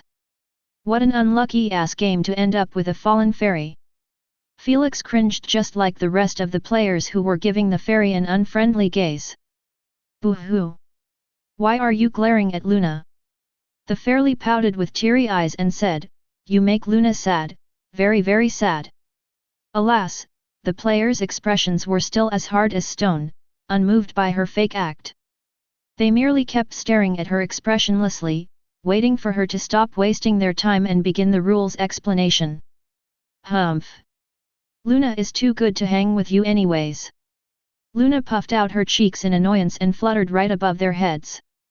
She snapped her tiny fingers, causing the tree leaves behind her to shape up into a humongous empty square. A moment later, the empty area in it brightened up, displaying a building inside a stadium. The building appeared like any other modern apartment complex with multiple floors, and each floor hosted many apartments. This is your battling ground. I assume that all of you have read the rules extensively. So throw all of your questions right now. Luna ordered with her hands placed on her waist, giving off a bossy vibe. The players lifted their hands obediently, knowing that fallen fairies were evil little things who wouldn't hesitate to make their lives hell in the game if they offended them. They just needed to find a loophole in the rules and they would go out of their way to *CK you up out of pure joy. Luna looked at them one by one and picked the only player belonging to the Winter Wolf race, who were known for their overwhelming strength if they entered a phase they refer to as blood frenzy. He had a snow-white tail and ears above his darkened hair. With his blue eyes and short height, he appeared quite cute like a furry doll. I want to know if it's possible to trade keys or throws them. He asked with a frigid tone, completely ruining his cute visage. No. Luna rejected and added, players can't trade keys, throw them, lose them, or make other players enter the same apartment that their key had opened up. Upon receiving his answer, the Winter Wolf player withdrew back within the pack and focused on the players with their hands raised up. Soon, Luna picked another and he asked, is the environment destructible? Like the doors, walls? No, just go all out in your apartments. Next. Is it possible for the prey to escape the apartment after the hunter opened up the door on him? No, the moment the hunter opens the door, it would be the same as stepping into another dimension. Nothing else can go in or out. Even if the door was open. Thank you. Next. Is it possible to leave the apartment complex? No. Does the strength debuff stack or they would be gone after each shuffle? They will keep adding up until you manage to kill off your target. If your target died before you do so, you will be assigned a new target during the shuffle and you will be required to kill him, or else the debuffs will keep stacking up. The players all reacted in disgruntlement at the sound of that as they knew that it was going to be hard to find their targets as fast as possible. Oh, you don't have to worry about receiving debuff if you failed to locate your target. Luna clarified, only those who hid in their apartments passively would receive the penalty. Phew, that makes more sense. Most of the players sighed in relief after hearing so. After all, there were 100 apartments that needed to be searched and only 30 minutes at the start to finish it. If they failed, they would have -10%, which would give them a massive disadvantage during either their upcoming hunt or while being hunted. Next. How many cycles would there be before the game ends? Van Lord inquired while bowing his head politely. There is no limit. Luna replied, as long as the last keykeeper hasn't emerged, the game will keep going and going. Though, I wouldn't bother myself with that since after each shuffle, some players are bound to die. She snickered wickedly. A game like this that leaves no choice for the players but to win, die, or disqualify was mostly used in promotion games. If the player lucked out on one in normal games, they would be given the choice to retry for another game. After all, the platform never forces players to either play or die. It was totally up to the player's own decisions and reasons. Yet, quite a few players still choose to go for those types of deadly games since the rewards were always too enticing. Next. Will the apartments remain the same for each player after shuffles? No, everything will be randomized again. Upon seeing that no one had his hand in the air after her answer, Luna proclaimed loudly while breaking into light particles, the Q&A is over. You have 30 minutes to make friends. After her voice echoed one last time in the grass field, she disappeared out of sight, leaving the players to look at each other with hidden killing intent. In this game, it was destined that only one player would survive, unless some players here had coupons to save them in worst situations like the surrender coupon or they made themselves get disqualified by breaking the rules. I guess the news is true. Felix rubbed his chin while thinking, the winner of every promotion game will receive a general title called, the Big League Player. Chapter 488, The Game has began. When Luna left, the players dropped the killing intent and started to mingle with each other, seeking at least one partnership that might turn useful. Some of them had even contacted each other before the game started. The players from the same race had it easy to make friends unlike the rest, but still, from the same race or not, they were bound to betray each other. That's just how things were in the individual games. Felix being considered as the weakest of the bunch due to him being only at second stage of replacement in public made him a popular choice to those players. Too bad, Felix rejected them all, thinking that alliances were a waste of time in this game mode. It wasn't just him who believed so but actually many other players. In those 30 minutes, only 10 partners.I.P.S were erected, leaving 10 players solo, Felix included. Throughout the entire duration, Felix was in the crossfire of Blood Merchant and Van Lord, who never bothered to hide their murderous intentions even though they had always that polite smile affixed on their lips. Felix just ignored it by closing his eyes and waiting patiently for the game to begin. In the same assembly hall, J. Ramongandra and Lady Sphinx were currently sitting with multiple primogenitors. The number of attendants had already surpassed the previous time where J. Ramongandra and Lady Sphinx had signed the contract. I am betting a broken piece of soul mirror on Mananangle's champion. Chauffeur gestured with his hands at the primogenitors and asked with a confident tone, any takers? Most of the primogenitors showed a disinterested expression at the bet since they didn't require his treasure at all. They knew that the soul mirror had been broken into millions of pieces and collecting them all was an impossible task since they were spread universal-wide. Plus, they also don't want to take a losing bet as they lacked the confidence in Felix to emerge victorious after doing extensive research about him. "I will you take on that one?" Aspidicelone showed a kind elderly smile and proposed, "I am offering a location to a newborn star core." Flames burst out of Cherif's eyes at the sound of that. "It's better to be a big one. It's been a while since I enjoyed such a delicacy," Cherif said with an elated voice. "It's B. Ladies and gentlemen from all over the universe, please give a round of applause to your players." They had just gotten teleported and opened their eyes to a feverish stadium that was packed with almost 100 million spectators. All of those spectators were mostly fans of those 30 players, paying at least 20 KSC for a normal ticket to watch this game. Although the tickets were expensive as hell compared to watching the games in one's own galaxy, those loyal and fanatic fans would still pay them any day and time just to support their idol. Blood Merchant, Anissa, Dooms, Day, Landlord. The noisy chants of tens of millions of viewers were loud enough, it gave everyone the sense that the stadium was left trembling and rumbling. Leader Emma, Marcus, and the rest of Felix's royal fans were part of this mayhem as they were beating on drums and waving giants' holographic flags that were displaying Felix's image while he was wearing his branded clothes. To advertise the brand and the club, Emma was smart enough to sell the clothes at a 30% discount to all the club members. Hence, the reason why everyone was currently wearing Felix's branded clothes. Alas, the camera didn't focus on them but on the tiny Luna who was fluttering her wings towards the players. Some players answered those questions while some just gave a word or two, not wanting to expose their private information. Luna didn't waste time on them but moved on to other players. When there were only 2 minutes left in the clock for the interview segment, Luna spotted Felix squatting behind an orc and an actual humanoid giant, who was 5 meters tall. "Hee, trying to hide from me." Luna snickered and dashed through the players, reaching Felix within an instant. Upon hearing the annoying buzzing noise of her wings behind him, Felix sighed while thinking, "So close. Mr. Landlord, mind telling us about your reason for taking part in the promotion games this early?"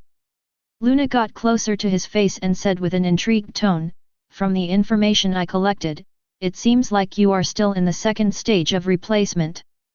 I doubt that 4th stage bloodliners could actually win a game here unless they got super lucky." "Boo! Our Lord is undefeated. You punsy mortals can't comprehend our Lord's mind." Felix's fans and the humans' viewers didn't like the sound of her question one bit. While the fans went ham in their booing, the casual viewers remained quiet as they were also intrigued by Felix's decision. Alas, there was no way in hell Felix would expose his newly gained strength before those players just to ease up their curiosity.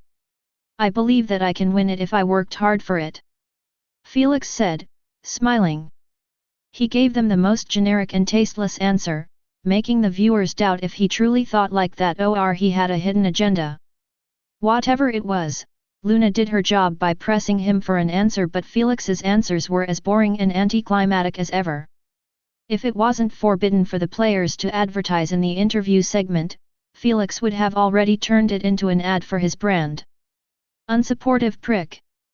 Luna cursed in her mind while taking her mic and leaving him alone after seeing that the last 2 minutes were over.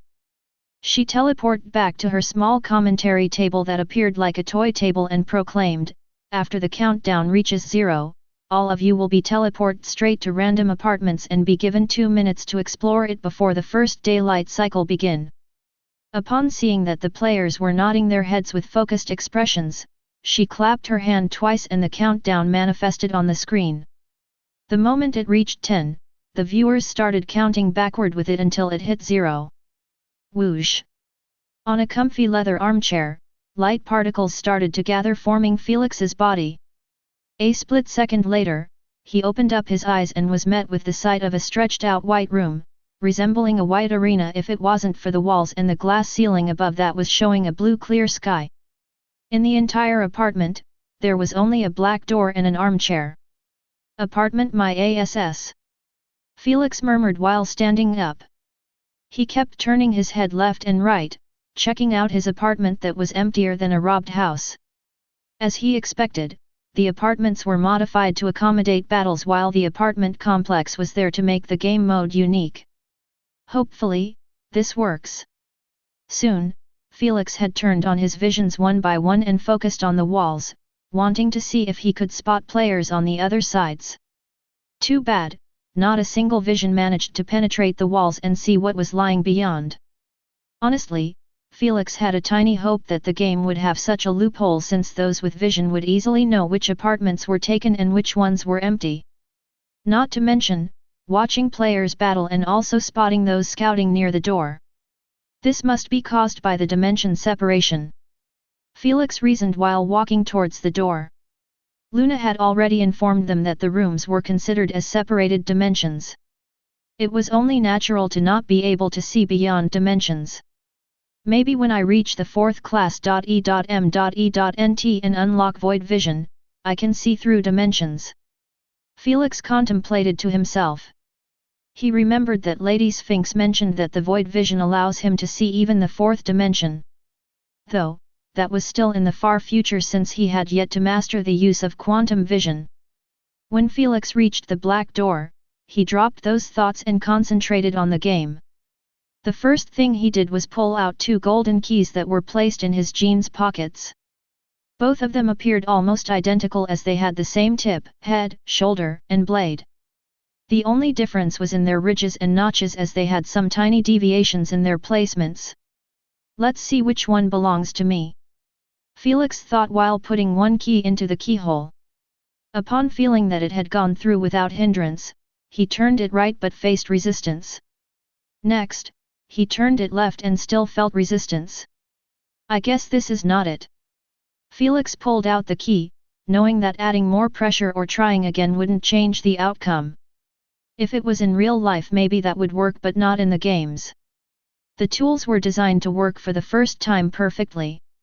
As he expected, the second key had unlocked the door the moment he turned it left. Instead of opening it up and going out, he locked it again and placed the keys in the spatial card. Let's do some tests to the door first. Felix laid on his stomach and zoomed in at the bottom of the door to see if there was an opening. Upon seeing that the door and the floor were connected, he placed his palm near it and spewed a colorless poisonous mist at it, wanting to see if it was truly connected. Upon sensing that his mist didn't exit the door, he dropped the test. It seems like spewing poison or sand inside their apartments without opening the doors isn't a feasible plan. Felix thought while beaming his key again. He felt like there was no point to continue other tests since it was clear that the room was fully separated from the outside. The 2 minutes is almost over. It's time to release the contained lightning. Felix snapped his finger with a faint smirk, getting himself coated fully in lightning charges.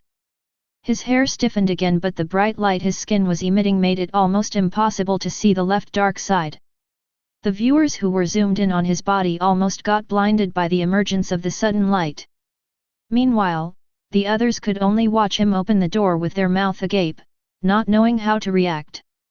SZHZHZHZ. Just as some of his fans rubbed their eyes, they noticed that Felix was nowhere to be seen. The only things left behind were the door that was automatically closing on itself and an explosion loud enough it resounded in the apartment complex. Boom! The sound barrier had been broken by Felix's sheer speed, stunning Olivia and the rest, who were left doubting their own eyes the moment Felix was engulfed in lightning charges. First sand, now lightning, hey!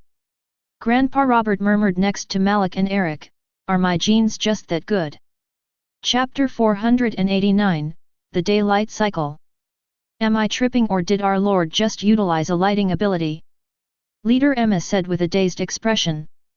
Alas, neither Marcus nor the rest of the fans answered her, as they were just as stunned as her. All of them wanted to believe that he had utilized lightning-based abilities, but it was too much for their brains to process. Having two elements at such a high affinity had already placed Felix as a gifted prodigy in their eyes. But having three elements and all of them high enough to make him integrate faster and efficiently? That's a bit insane in their eyes. We need to double check if he truly used lightning or some other unique ability from his third bloodline. Maganda Chief scrambled to click the replay of the scene in his customized stream since he was watching the game live in a VIP lounge. Princess Bird and the rest of the Anti-Royalty Alliance had all broke off from their days and paid attention to the screen that was displaying Felix's transformation in slow motion. The stream had brightened up from the lighting sparks that were covering Felix's entire body. Since the stream was in slow motion, their doubts were fully removed as the lighting charges were too obvious, even a kindergarten child would recognize them. Lighting element, why do I feel like I know nothing about Landlord? Zazia said. No one replied to her as they were still watching the replay, wanting to know exactly how did he disappear. A split second later, Princess Bird covered her mouth in shock at the sight of Felix's body brightening up like a star for a millisecond before he disappeared out of sight again. Whoosh! Just as they wanted to discuss this matter, the original stream had switched to Felix as he was creating chaos in the apartment complex by running through the corridors with unfathomable speed. Even the camera was having difficulty focusing on him as he appeared like a bolt of lightning, passing by the dumbfounded players. Crack crack! All of them were forced to close their ears as the sound of the thunder resulting from his speed was loud enough it left a buzzing noise in their ears. This bastard is harming us. This is against the rules. A fishwoman with blue skin and gills on her N.A.K.E.D stomach shouted with a disgruntled tone. She had every right to feel this way since her ears were left bleeding from the last thunder explosion that happened right next to her. Alas, the queen denied her accusation monotonously, he is using his abilities without intentions to harm or kill anyone. That's the only thing she said before going silent again, leaving behind only the sound of Felix's explosions resounding in the area and the curses of other players who could only shield themselves with their abilities against it. If someone threw a bomb or smacked another player in the face, that would count as initiating a battle. So as mental abilities or spreading poisonous mist and affecting those around you. Felix was merely sprinting around with genuine intentions to scout out the players and the doors they were standing in front of. He knew that by taking advantage of his speed and lightning-quick reflexes, he would end up meeting with most players next to their apartment's door, planning to head out to scout. By spotting them before their doors and memorizing them with his photographic memory, he would have a massive advantage over them in this cycle since he would know his targets before declaring the right of the hunt. With this advantage, he could plan ahead based on his target's strengths and weaknesses. I need to head to an empty place, the lightning contained in my body is about to be exhausted. Felix thought while sprinting on the empty stairs, climbing upward. Everything in his sight appeared in slow motion, making it easier for him to maneuver with his supersonic speed. If it wasn't for that passive, he would have collided with many players on his path, causing him to get disqualified. Whoosh! Crack! The moment he did so, the electrical charges had disappeared, allowing his stiffened brightened hair to return to normal. Damn, even though I absorbed millions of volts in real life and contained them before joining the game, I still spent 70% of it in merely 40 seconds. Felix smiled wryly while climbing the stairs. The lightning contained inside Felix's body was the one providing him this speed boost instead of the active or passive ability. Felix had already managed to close off the lightning absorbers by utilizing his advanced mental energy control. Well, it wasn't the perfect solution like controlling them consciously, but it was enough to hold on to the lighting stored for as long as he manages to keep his mental energy suppressing it from releasing. It was the same as creating an invisible pressuring field on his pores that blocked the lightning from escaping. Since he couldn't keep having his focus split up to contain the lightning, he came up with this plan of taking advantage of it to scout the entire complex in under 40 seconds without being recognized. While the viewers didn't notice the tiny holes in his skin due to the camera being zoomed out, the primogenitors had spotted them way before but didn't bother to address them. However, upon seeing what they were capable of, they got reminded of one of Thor's annoying techniques. For that alcoholic rowdy man to not show up before J. Ramungandra is quite hard to believe. Soros mentioned with a puzzled look, what is their game or goal? Naturally, it's always going to be us. Mananangal narrowed his eyes at Felix, we just need to find out what their plan is. Meanwhile, Felix had started recalling what he saw during his rapid scouting, so, Blood Merchant is 3rd floor and his apartment is 54. On the other hand, Van Lord is on the 7th floor and his apartment is numbered 95, I must try my random key on their apartments first. Felix was climbing to the 7th floor for this reason. While the rest could only use their key randomly on doors until they luck out on someone, Felix had already eliminated more than 60% of the empty apartments in the complex by his strategy. Before he stepped into the 7th floor, he activated his infrared vision and did a quick scan on the entire floor.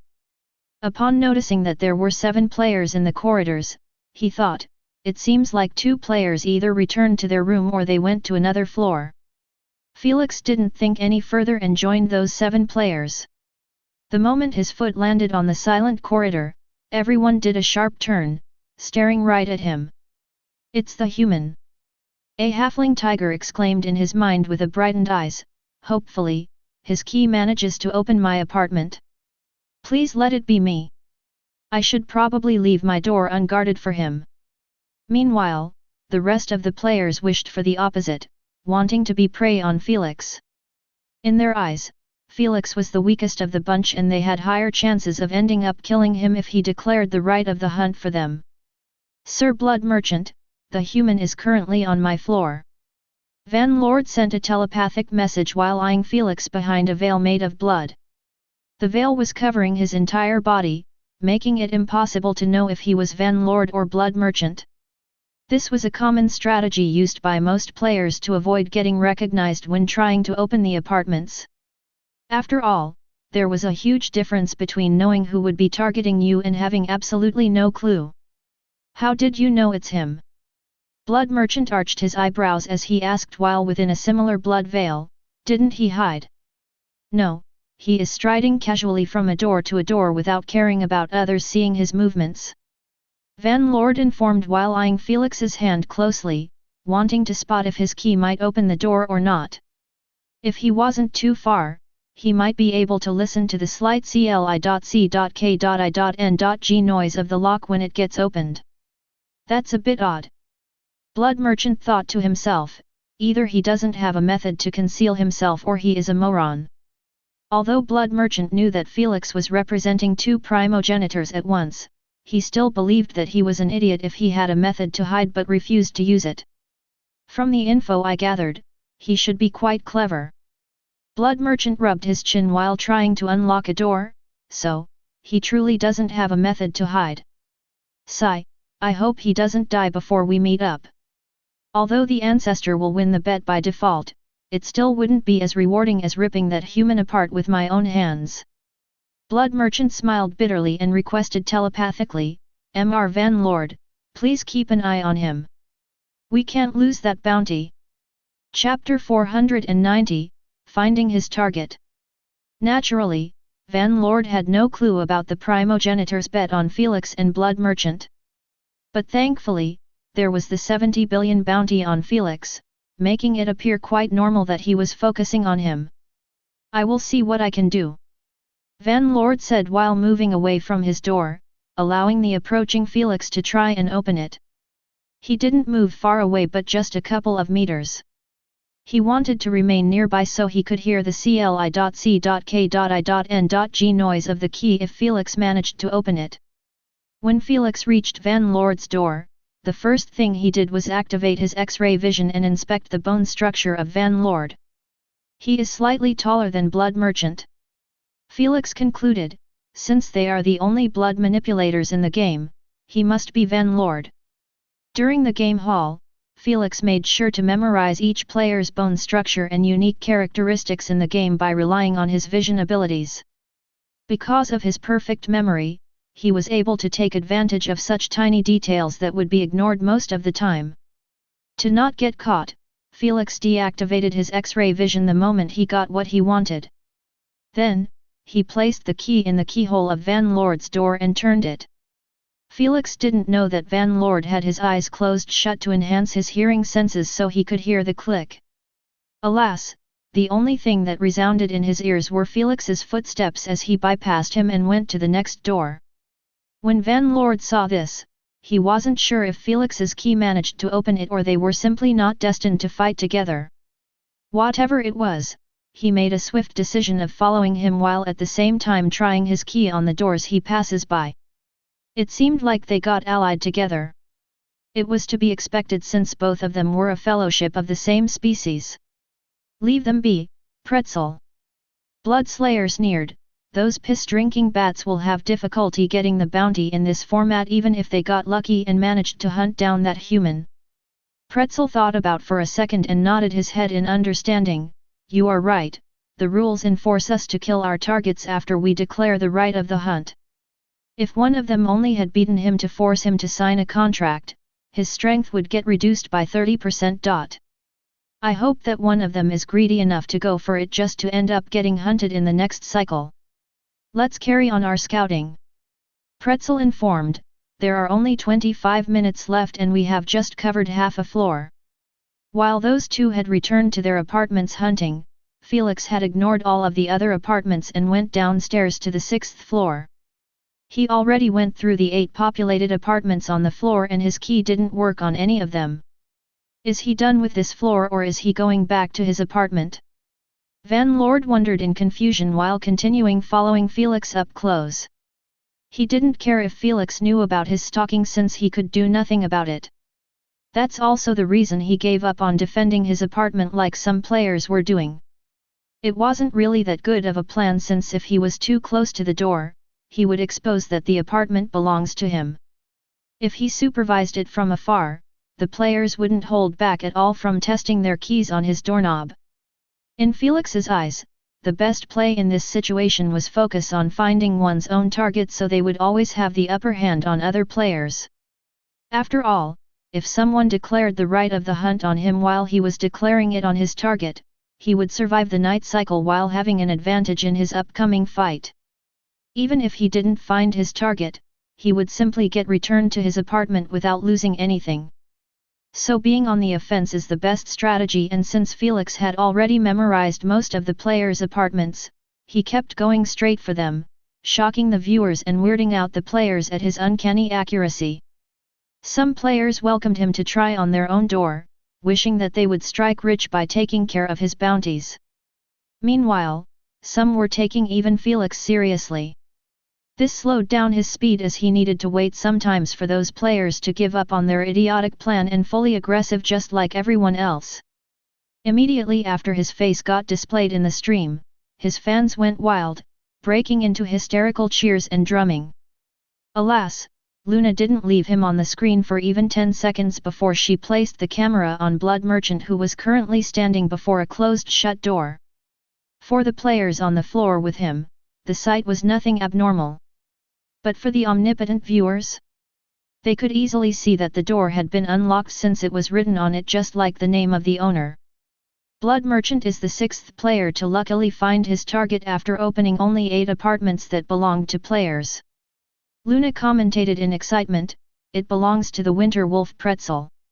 I believe that we have found our main battle." Hoa! The moment the news reached the viewers, they exploded into a cheering frenzy as they knew that battles between vampires, werewolves, and lastly, Winter Wolf players always were intense and bloody. If the battle didn't end up with one of the players getting ripped to pieces, it wouldn't be concluded. Since there would be multiple battles happening at the same time during the night cycle, it was only natural that Luna would need to focus on one until it was over and jump to the others if they weren't concluded yet. What a bummer! I wanted to watch my lord use lightning abilities. Same, he is Q. Before those two fans could carry on their conversation, their eyes brightened up in elation after noticing the unlocked sign had shown up on the door that Felix was currently trying to open. At last! Without a subtle delighted grin, Felix pulled the key from the keyhole and routinely went to the next door. Did he just grin? Van Lord arched his eyebrows and tried to recall what he saw. He really did grin faintly. Van Lord immediately sent a message telepathically, I believe that landlord has found his target. You positive? Not quite sure. Van Lord informed, he showed a subtle reaction before hiding it. Currently, he is still trying to open doors with the same key. Agreed. Van Lord smirked faintly while glancing at Felix's back. Meanwhile, Luna had switched the camera to him after getting notified that he had unlocked a door. The first thing she did was check on the name of the player that was going to be Felix's prey. Landlord's unlucky streak continues as his target turned out to be the great giant Baguga. Luna proclaimed loudly. The viewers couldn't help but agree with her as some of them even started clamoring out loud for her to focus the camera on the battle first since it was going to end in mere seconds. All of them believed that the fight was too unbalanced since giants were known for their monstrous physical strength and tough skin that was resistant against all destructive elements. Brother Felix also has the ability to transfer himself into a giant. Olivia said with an uncertain tone, maybe that's enough to bridge the gap. Upon hearing so, George shook his head and said, if we used our system of measurement, then Baguga should possess no less than 16 kbf. This information is simply based on what he had shown in his previous games. There is no way that Felix could bridge that gap since he would need to be at least a peak 6th stage bloodliner. Sylvia sighed, I don't know why did he choose to participate in this vicious game against those vicious players, but I do hope that he at least come out of it safely. Is that even possible? Leo wondered. Sylvia nodded her head and clarified, if I was in his situation, I will try to kill giant Baguga. When I fail to deal any damage to him, I will escape the apartment. Then, I will hit someone in the corridors to disqualify myself from the game. That's a good strategy. George glanced at her and said calmly, but who said that the doors wouldn't shut on the players until only one of them remain alive or the next daylight cycle begin? Silence descended in the dome at the sound of that. Only frightful gulps were resounding in the area. All of them didn't comment after that but just paid close attention to Felix, who had yet to stop fake opening other doors. Felix, please be safe. Olivia murmured with a worried expression, appearing her utmost belief in Felix was beginning to waver at the information thrown about those monstrous players. If only she could hear Felix's thoughts, she wouldn't have bothered to worry about this prick. Should I use an electrical field or corruption mist? Maybe both will do the trick? What about going full ham with my physical strength? I believe that I should be either equal to him or slightly below. Chapter 491, The Hunt. Before long, the daylight cycle had only 20 seconds left in its lifespan. Yet, the players were finding it hard to know who located his target in this cycle or not, since everyone was still trying to open the apartments. Only the viewers knew that currently there are only 9 players who managed to find out their target. This meant that if all of them declared the right of the hunt, 18 players would be fighting in the night cycle while the rest would be chilling in their apartments. Since they had actually shown effort to locate their targets, they wouldn't be punished by the Queen. Only the ones who hid in their apartments or guarded their door for 30 minutes straight would be having their strongest suit reduced by 10%. A few moments later, Felix's bracelet vibrated twice, alarming him that the daylight cycle had concluded. Let's see if we are going to get teleported back to our apartment or get forced to sprint to the, never mind. Before he could finish his thought, his entire body started deconstructing just like the players near him on the second floor. Damn it, I got nothing from this. Van Lord cursed in his mind after seeing that he was getting teleported away. His entire chase had borne no fruit since he didn't find his own target in all of those apartments that Felix had chosen. He knew that he would be doing a favor to Van Lord if he did so. Hence, he mixed the players' apartments with multiple empty ones. While the players were getting sent back to their apartments, the entire atmosphere of the apartment complex and the area surrounding it had turned ominous and dark. Soon, the fog had manifested in the area, covering almost everything except the blood moon that had emerged in the sky, shining brightly like a red gem. All the players were currently gazing at it deeply from the glass ceiling in their apartment. Let the hunt begin. Thrilled, Luna shouted while clapping her hands twice, splitting the camera into 9 parts. They were showing only the players who succeeded in locating their target. Malik and Eric, who were currently standing behind Robert in his fortified suite, focused only on Felix's screen. Why isn't he declaring the right of the hunt like the others? Eric asked with a baffled look. As he said, 6 players had gotten the right to exit their apartment and hunt their prey. The only ones left were Blood Merchant, Felix, and an orc player called Doomsday. It seems like we are going to postpone Blood Merchant's battle, Luna said while eyeing the 6 players who were currently actively sprinting towards their targets. She picked the most promising battle of those 6 and placed it on the big screen. While the viewers had engrossed themselves in the battle, Felix was tapping his finger on his elbow while pondering, if I made a move now, I might end up finding the apartment empty. It's best to hunt him down at the last 10 minutes. Since the night cycle was 30 minutes long, this implied that the players could declare the hunt at any moment they d.e.s.i.r.ed. The only requirement to avoid punishment was successfully eliminating the prey before the new daylight cycle emerges. Felix believed that it was optimal to delay the hunt as much as possible since he didn't know if Baguga found his target or not. He had only one shot to meet with Baguga inside his apartment and eliminate him. If he missed it, he would be required to return to his room and wait for another cycle. Yet, 6 players decided to declare the right of the hunt right at the start of the night cycle. Why? Felix knew that it was due to their worry of getting targeted unluckily by their own hunter. If that happened, they would be forced to fight against a player that had 10% extra strength than them. It might not seem like a lot, but in those high-leveled battles tiny enhancements like those could be the tipping point to win. This signified that Felix was fully aware of the danger he was currently in, but he still refused to declare the right of the night so soon. However, instead of gazing at the blood moon any further, Felix walked to the door and released a cloud of colorless mist from his pores that covered the entire area behind the door. Then, he controlled it with his mental energy to remain affixed like that instead of spreading everywhere. This mist was emerged from paralyze inducement and headache inducement. Felix chose this combination so the mist would remain colorless and undetectable unlike the rest of his inducements. Since it was colorless, Olivia and the rest of the viewers didn't manage to see it at all. His movement simply made them believe that he was finally planning on aiming for his target. Alas, Felix returned to his chair and continued chilling silently, baffling them even more. Seconds went by, then minutes.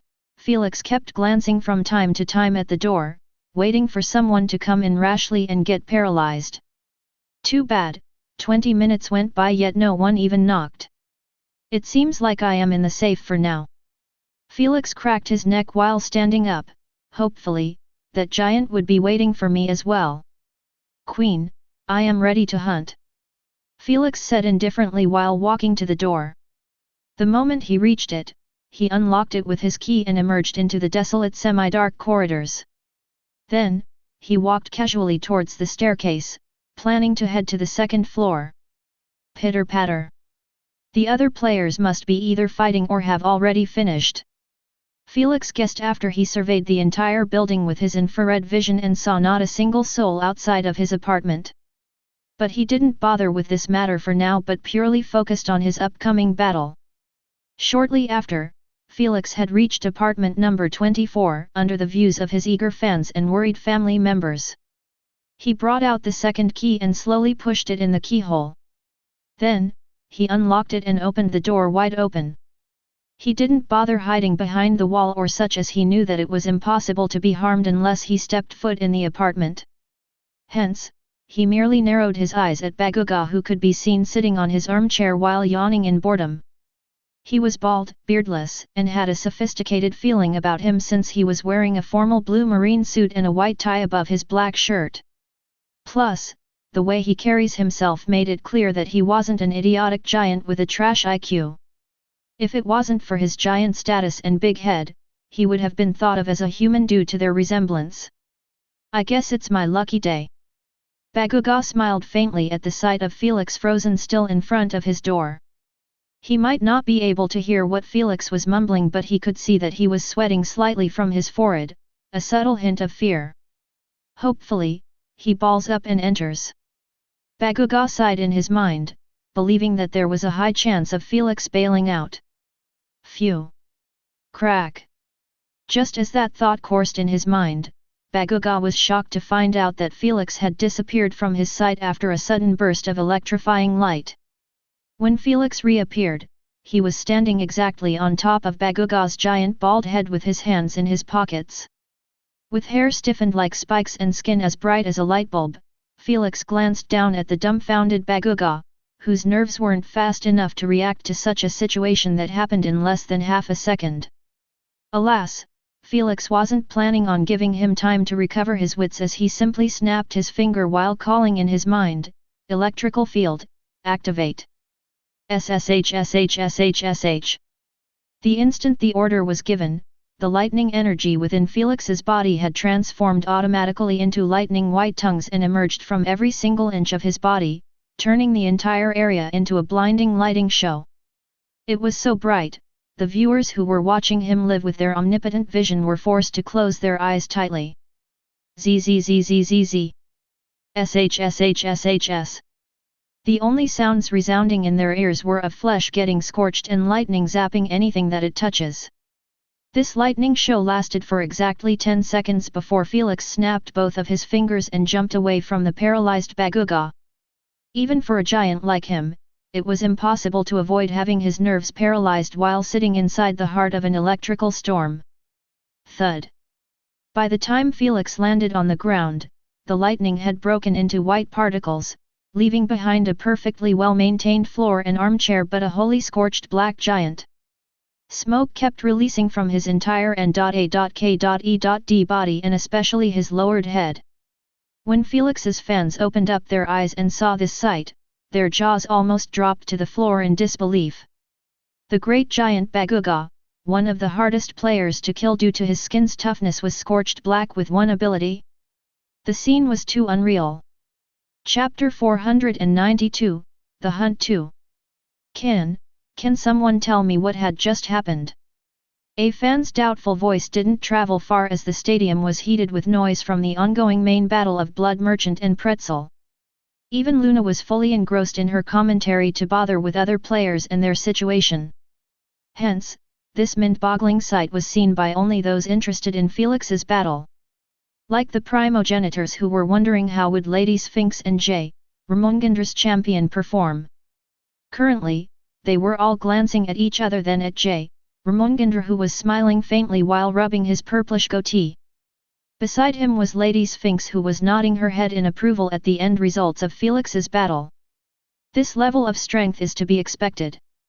Kumiho said lazily, "If he can't even beat that brute with your peak abilities, I will truly start believing that you guys are trying to prank." Kumiho stopped speaking at once after noticing a slight movement of the scorched body. At first, it was only the fingers slightly trembling, but seconds later, Baguga's C.H.E.S.T was rising and falling silently. With his scorched skin and the smoke that was still coming out of his body, he resembled an infuriated bull on the verge of waking up. I guess that didn't pack enough power to break through the giant's tough skin. Siren spoke while eyeing Baguga, who was slowly but steadily standing up on his feet. Since he was nude, only having a pair of ripped pants to cover his nether region, all of his beefy muscles were exposed in the open, sending shivers in some viewer's spine. The giant's tough skin truly deserves its reputation. Felix narrowed his eyes at the behemoth before him while taking a few steps back. He honestly believed that his strategy was going to one-shot him, since he had placed him right in the heart of his electrical field, getting him exposed to millions of volts at once. Cough cough. After Baguga inhaled a large amount of air, he ended up coughing some smoke, making Felix believe that his attack had touched his internal organs. That wasn't enough to kill him, but he should be hurting with his internal wounds. Felix thought while snapping both of his fingers, turning them both into a whirlwind of pitch-black mist. Then, he extended his palm and the poisonous mist had surged like a pillar towards Baguga's head. Instead of running away or holding his breath, Baguga unsurprisingly inhaled deeply and roared with bloodshot eyes. "You are dead, little bug!" Whoosh! The roar was booming to the point a shockwave had been released, causing the mist to explode during contact and spread in every direction, getting carried by the wind. Without waiting for Felix to pull another fast one on him, Bagugo pounded his C.H.E.S.T like a beast and charged towards him while shouting thunderously. Just like before, the wind in the apartment had turned against Felix, causing all of his attempts to utilize his poisonous mist to fail. The poison element sure sounded strong if used in a hidden fashion, but against other elements, like fire, wind, water, etc., it gets countered pretty hard. Die! The moment Baguga reached Felix, he swung his giant fist from above at Felix's head, forcing him to jump out of the way since it was big enough, it could flatten him at once. Boom! The explosive noise produced from the contact with the floor had ensured that his decision was the right one. Just because Felix's body was stronger than before didn't mean that he could tank all of the attacks thrown at him. Especially ones coming from a giant with the same amount of physical strength as him, if not more. However, when Baguga got this close, he made it easier for Felix to start utilizing his poison again. Whoosh! Although it was smaller, the cloud had engulfed the giant Baguga with Felix, hiding them from the dumbfounded spectators who felt like their brains were too rusty to comprehend this battle. It wasn't because of its complexity but due to the poison abilities that Felix kept using like flowing water. The primogenitors instantly glanced at J. Ramongandra as they had noticed from the very beginning that Felix's poisonous abilities were a bit too free in their shape and form, unlike the known bloodline abilities. Did Lady Sphinx really find a method to make a human host a limited manipulation? Interesting, a human with limited elemental manipulation. Aspidicelone rubbed his chin while gazing at Felix. Lady Sphinx is really outdoing herself. Upon noticing that some primogenitors were giving her a respectful look, Lady Sphinx got confused at the start before connecting the dots within a split second. It seems like no one is suspecting that the J. Ramongandra had gifted his manipulation to that little thief. Lady Sphinx recognized that everyone must have believed that the J. Ramongandra would have either died and got revived or he didn't die in the first place. After all, a quick search result and everything about Felix's childhood would show that only with a miracle could Felix get in contact with J. Ramongandra. Hence, it was far more logical and grounded to believe that Lady Sphinx had outdone herself and created a method to give the human race the limited elemental manipulation that they had always dreamed of. J. Ramongandra, what are your thoughts about the situation? Lady Sphinx asked while keeping her eyes on Felix, who seemed like he was in a pinch due to his corruption inducement not affecting Baguga's skin efficiently. Let's leave it this way. J. Ramongandra said, if they found out about his perfect poison manipulation, there would be a blood path to take it away from him. Plus, I will be exposed that I have lost a major core of my strength. Couldn't agree more. Upon saying so, Lady Sphinx dropped the subject and focused on the poisonous cloud that was being forcefully deformed by Baguga's fierce windy strikes. Every time that happens, the battle inside gets exposed in the open for few seconds, showing that Baguga was holding his breaths while his eyes were closed shut. It was clear that he was merely striking down randomly, hoping to land a punch on Felix. If I kept dancing like this, the corruption inducement would take minutes before affecting him. Felix arched his eyebrows while sliding between Baguga's legs. Corruption inducement sure was deadly against humans, but the potency was quite shit to deal with beings like Baguga who were highly resistant to elemental abilities. It's time to pump it up. Boom! Felix leaned backward, evading a foot swinging at him from the front while instantly creating hundreds of tiny pitch-black bombs and merging them internally. That resulted in the creation of a single condensed pitch-black bomb that emerged from his palm. The daily grind over the past months had finally paid off, as he could now create a potent poison bomb instantaneously. He didn't stop as he added another one and kept them hovering both on his palms while continuously evading left and right. Where did this rat go? Baguga cursed in his mind while swinging another punch at the ground. He didn't know Felix's exact position, but he knew that he was still nearby since the poisonous mist was still causing his skin to itch. That was the effect of the enhanced corrosion, trying its best to melt off his skin. That's why he closed his eyes, since they were far more sen.s.i.t.i.v.e than his skin. I need to make a run for it to the wall to get a breather in and see the situation. Baguga decided. Whoosh! However, the moment he tried to take a step forward, his instinct screamed at him to duck. He didn't question his guts at all as he bent down his knees, dropping to the floor at once. Poof! One pitch-black bomb flew past his head and exploded on the ceiling. Upon hearing that sound, Baguga sighed in relief and tried to jump back so he could put as much distance as possible from Felix. Bam! Alas, a tiny leg with a bomb hovering on its sole smacked him right on his face the moment he lifted his head slightly. Arg! The leg might appear tiny compared to the Baguga's size, but the force it carried behind it was strong enough. It broke Baguga's nose and 2 front teeth, forcing him to groan in agony. That wasn't the worst of it, as he had to inhale the potent corruption bomb, allowing it to rain chaos in his internal organs and also mind. It was an inducement made out of 20 merged effects, and most of them target the mentality of the affected. The giants were known for having weak mental defenses. Hence, Baguga's eyes rolled at the back of his head, forcing him to faint due to hypotension's inducement that was added to the mix. Thud! The moment he passed out, he ended up falling on his back with his arms and legs spread wide open. Felix merely cleaned his bloodied army boots while gazing indifferently at Baguga's, who was bleeding profusely from his 7 orifices. The blood wasn't red at all but black, as if it was affected by the plague itself. Upon noticing that his heart was still beating even though his entire organs were in process of corroding, Felix decided to be merciful and give him a quick death. Whoosh! He dashed forward in a split second and jumped in the air.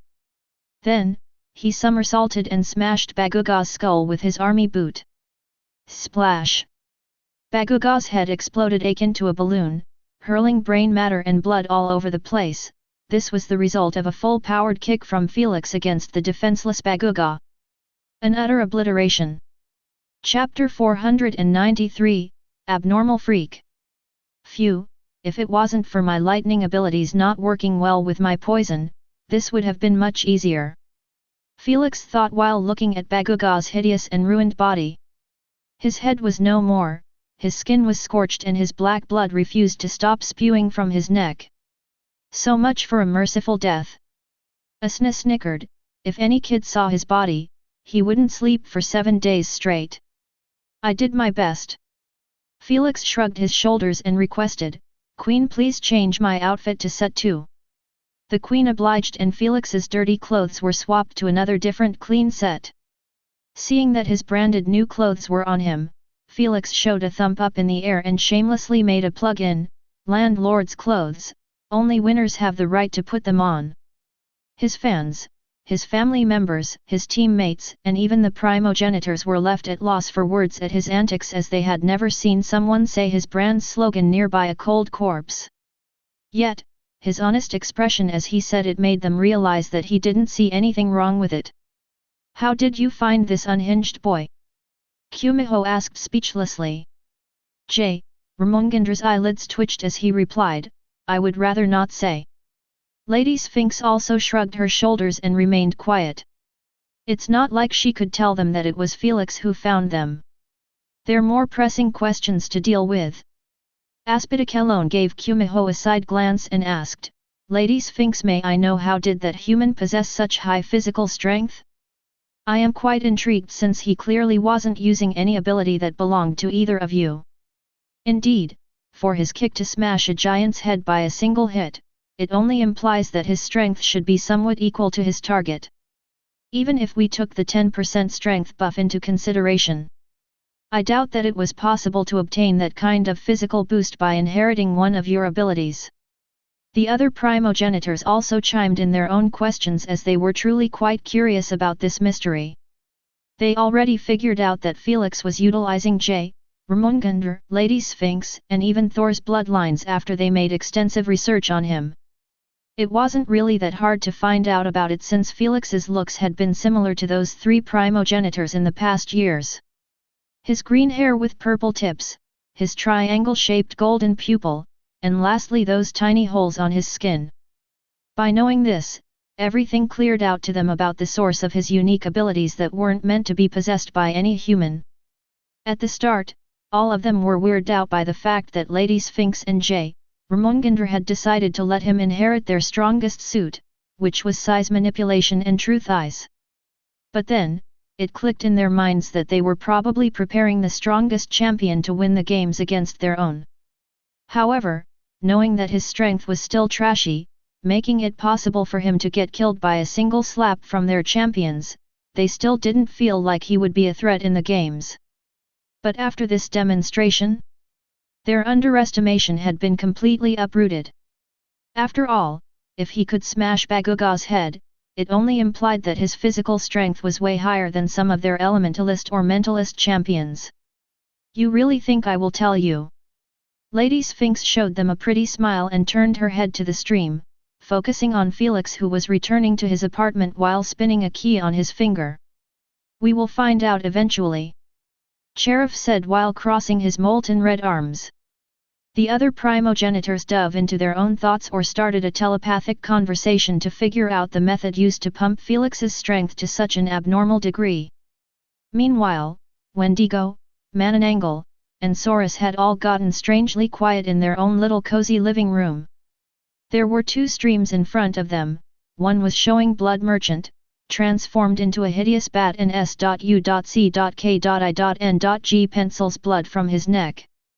On the other one, it was displaying Felix strolling casually to his apartment. I believe that we haven't been respecting Lady Sphinx's intelligence. Wendigo sighed, releasing a dark smoke through his skull. Mananangal glanced at Felix and said while rubbing his eyebrows, if this is the kid's entire strength, my champion might still have a chance to win it, but, I saw that he still has that snake's size manipulation, if he combined it with his elements, Psi. Mananangal and his faction members weren't delusional to believe that Blood Merchant would demolish Felix easily after witnessing what happened to Baguga. The fact that Felix could utilize lighting, deadly poison, sand abilities, and now even had strength equivalent to a giant was enough to cripple their confidence in Blood Merchant. Indeed, your champion is good but he's still lacking in refinement and transformation departments, unlike your best champions. Saurus agreed. He is still young and learning. Mananangal said, if he managed to win this game for me, I will personally nurture him and show him the way of the blood, but if he lost, well, if he didn't get killed by J. Ramongandra's champion, I will get rid of him on my own. That's to be expected. Wendigo said, useless trash has no place within our circle. Mananangal rested his chin on his hand and focused back on the game after hearing Luna exclaim out loud, how is this possible? Landlord has actually completed his hunt successful. He muted her so he wouldn't hear her blabbering on Felix's replay or the spectators' noise. All of them had missed the battle since Blood Merchant's fight against Winterwolf was a true and exhilaration spectatorship. But after they saw Felix's replay and the way he dealt with Baguga, they were left rethinking their original opinion on him. As for those close to Felix, they were left all in a state of bewilderment since the moment the fight was over as they had no clue what they had just witnessed. What's worse, there was no one to give them answers since everyone was equally confused. Even the Origin Realm bloodliners who decided to give a glance at Felix's game due to the Phantom organization didn't know what's going on anymore. They could excuse Felix from having 3 mythical bloodlines from different elements. Hell, they could even excuse that his affinity in them was high enough it was uncanny. Like hell they would excuse that. I'm going to report this to Great Elder. He will know how to carry our plan from there on. Maganda Chief said with a bitter smile, Felix's matter is officially out of our league. No matter how much Zazia and the rest wanted to retort, they knew that he was right. What Felix had displayed was going to move even the half-dead corpses in their beds. Legit elemental manipulation is the dream of every bloodliner in the galaxy. Especially the Origin Realm bloodliners who had their paths cut off from them without a single method to improve any further or gain more years to prolong their lifespan. Ah, I will inform the grandfather as well. Gabrielle sighed, though, I doubt that would change anything. The Phantom organization clearly had its roots spread universal-wide. I am certain that words and promises won't do anything to make them expose the method of obtaining elemental manipulation. Just pass the message along and let them deal with it. Zazia said calmly while watching Felix chilling in his apartment. If they managed to find out the method, we will be the first to take advantage of it. Elemental manipulation. Princess Bird murmured, I wonder how it would feel to control our element. Don't we all? The chief patted her head and mumbled as well, I am starting to feel like the Phantom organization's grand goal wasn't a joke. You mean making the human race one of the 10 ruling races? Zazia scoffed, unless they manage to kill off at least 6 of those 10 races, they could forget about ever pulling it off. The rules placed at the creation of the SG Alliance by the 10 ruling races made it impossible for anyone to replace them no matter how high they climbed the ladder. Barry supported her claim. Forget what I said. The chief chuckled lightly, it was just a spur of the moment. Now, let's focus on the game. Only 9 players had died and another 4 are injured pretty badly. The rest are still in optimal condition just like Felix.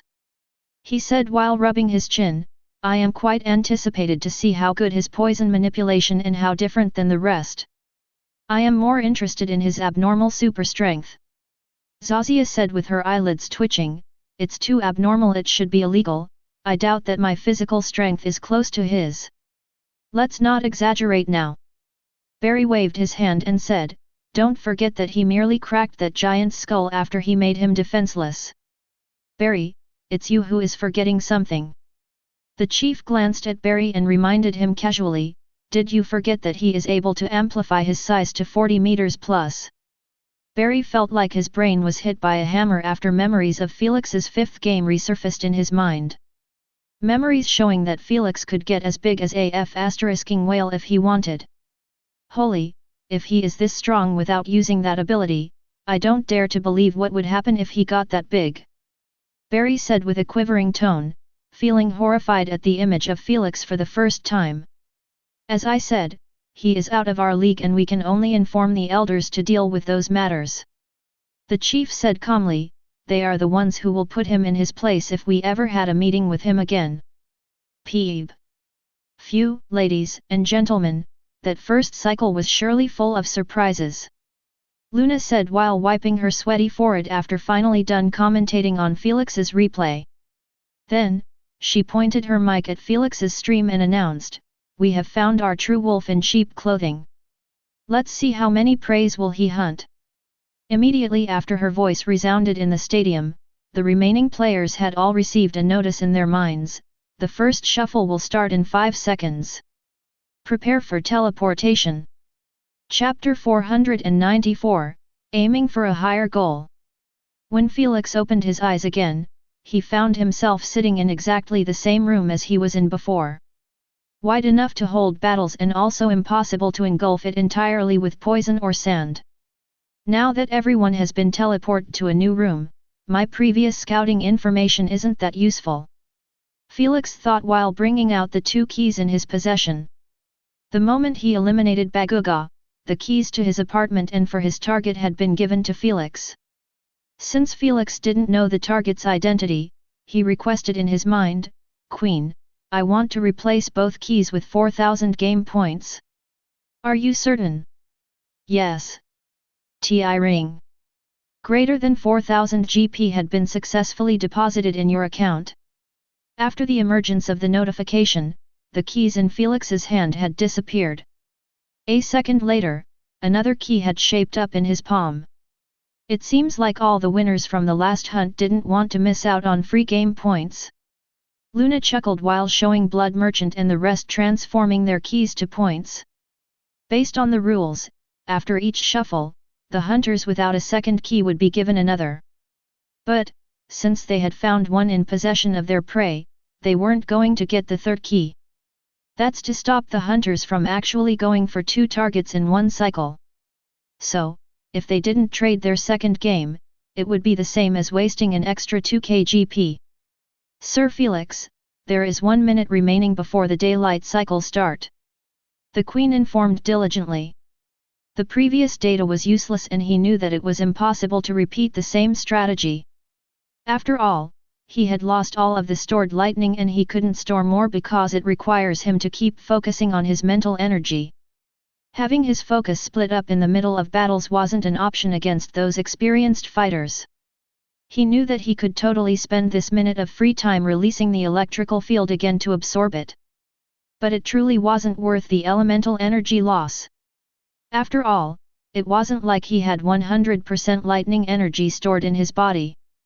It was actually just 45% lightning energy while another 45% for poison energy and the remaining 10% was for sand energy. Just in case he required to use the remaining 2 sand actives, sand burial and sand domain. The number of the apartments had been reduced. Don't know by how much, but it should be by 10 to 15 based on how many players had been eliminated in the first cycle. Felix thought, since all of the players have no clue about the death list, I believe that some of them will take advantage of that and remain still in his apartment for this cycle. Isn't it too risky? Asna interjected with a mouth filled with popcorn. They might get their apartment found and during the night cycle, they will be penalized with a 10% debuff and that would put them at a disadvantage in their battle. But, what if they didn't get found out? Felix said calmly, sure, they will still get penalized, but don't forget that players will not come out of fights unscratched like I did. Oh, so those players' strategy is to give up on this cycle and let others fight and injure themselves. During third cycle, they might have 10% debuff, but it wouldn't be worse than injuries taken from a life or death battle. Asna said with a muffled voice. Exactly.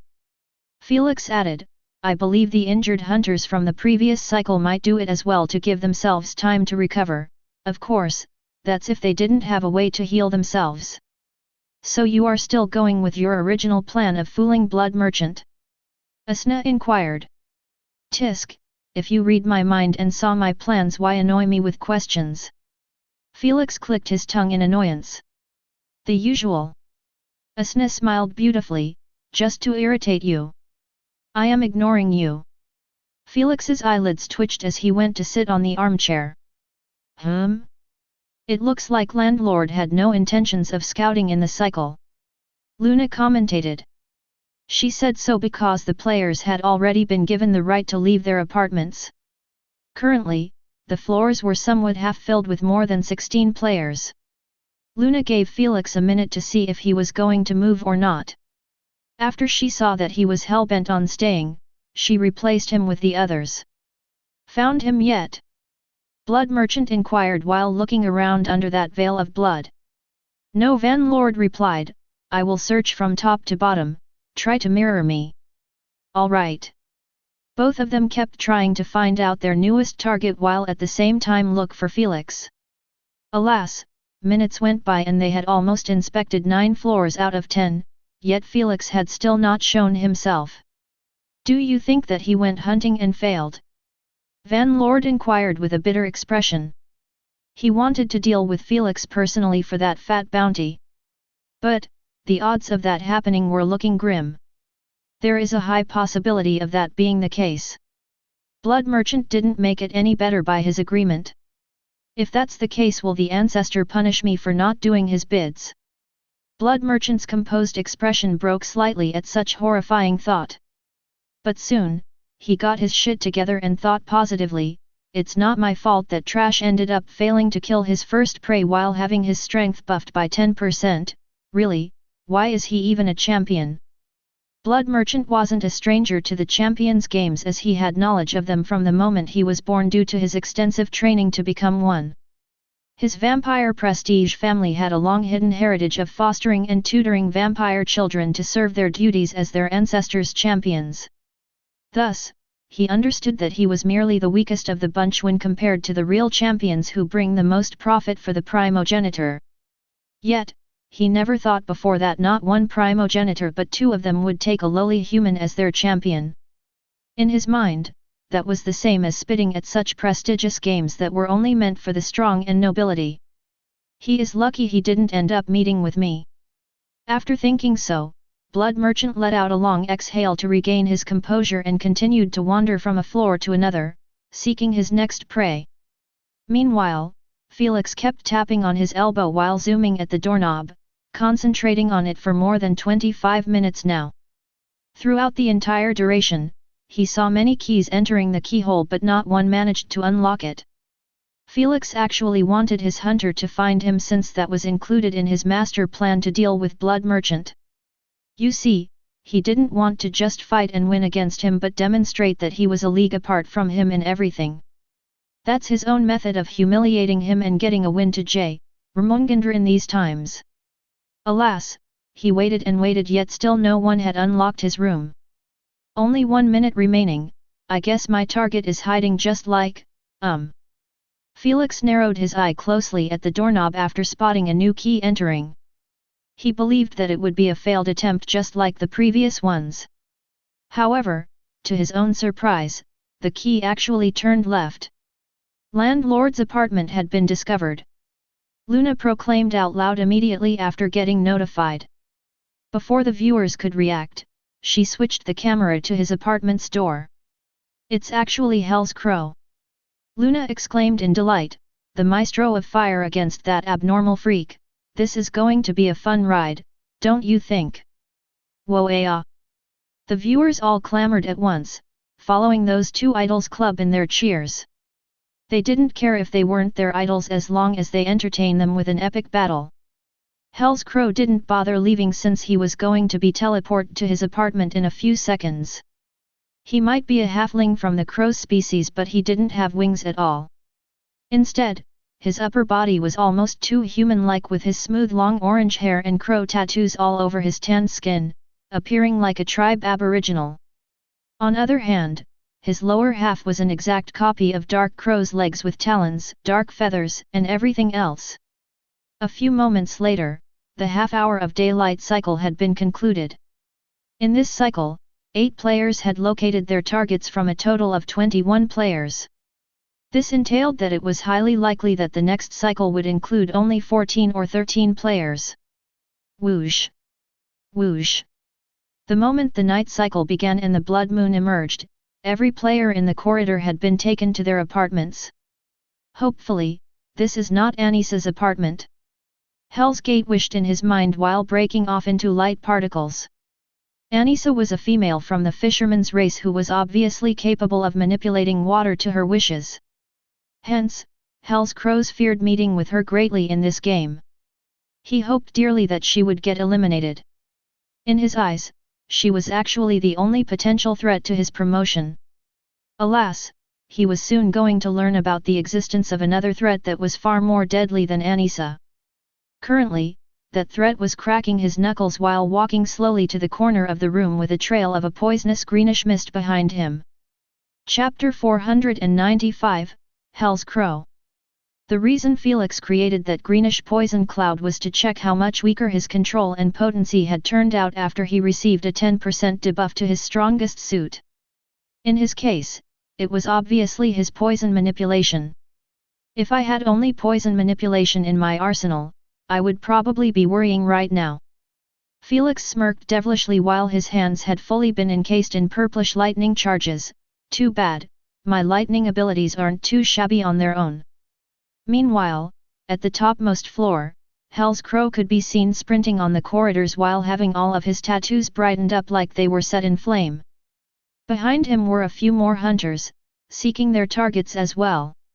In this dark and gloomy atmosphere, Hell's Crow is acting like a bright star leading the way for the rest of the hunters. Go! Go! Go! Slaughter them for me! Luna's cute appearance was no more as her sinister words sent shivers down some viewers' spines. Fallen fairies were truly little devils. In a few moments, Hell's Crow had arrived at Felix's apartment. Instead of entering at once, he tapped his B.A.R.E feet on the ground twice and hellish crimson flames had emerged from his solace and engulfed his lower body and back. Yet, it didn't stop there as it had shaped up two gorgeous flamboyant wings on his back and a helmet on his head. He left only his arms and C.H.E.S.T for some reason. Though, he did appear extra cool with such a transformation. There it is. Hell's Crow signature elemental transformation, Eternal Flames body armor. Luna commentated excitedly while zooming the camera on Hell's Crow, spotting as much light as possible on him. The armor is capable of protecting Hell's Crow automatically from any attack targeting his C.H.E.S.T area. He explicitly trained for years and years to make his subconsciousness utilize his flames like they were his limbs. Not a bad lad. Sheriff nodded his head in approval, knowing that Hell's Crow internal fire manipulation had reached the first step of unconsciousness control. This was actually one of the hardest steps since it allows the element to move freely on its own just like how humans breathe without thinking about it. Felix was far from reaching this level even though he had stepped into the second stage of manipulation.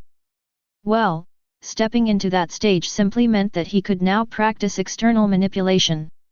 It didn't mean that he became a god of internal manipulation.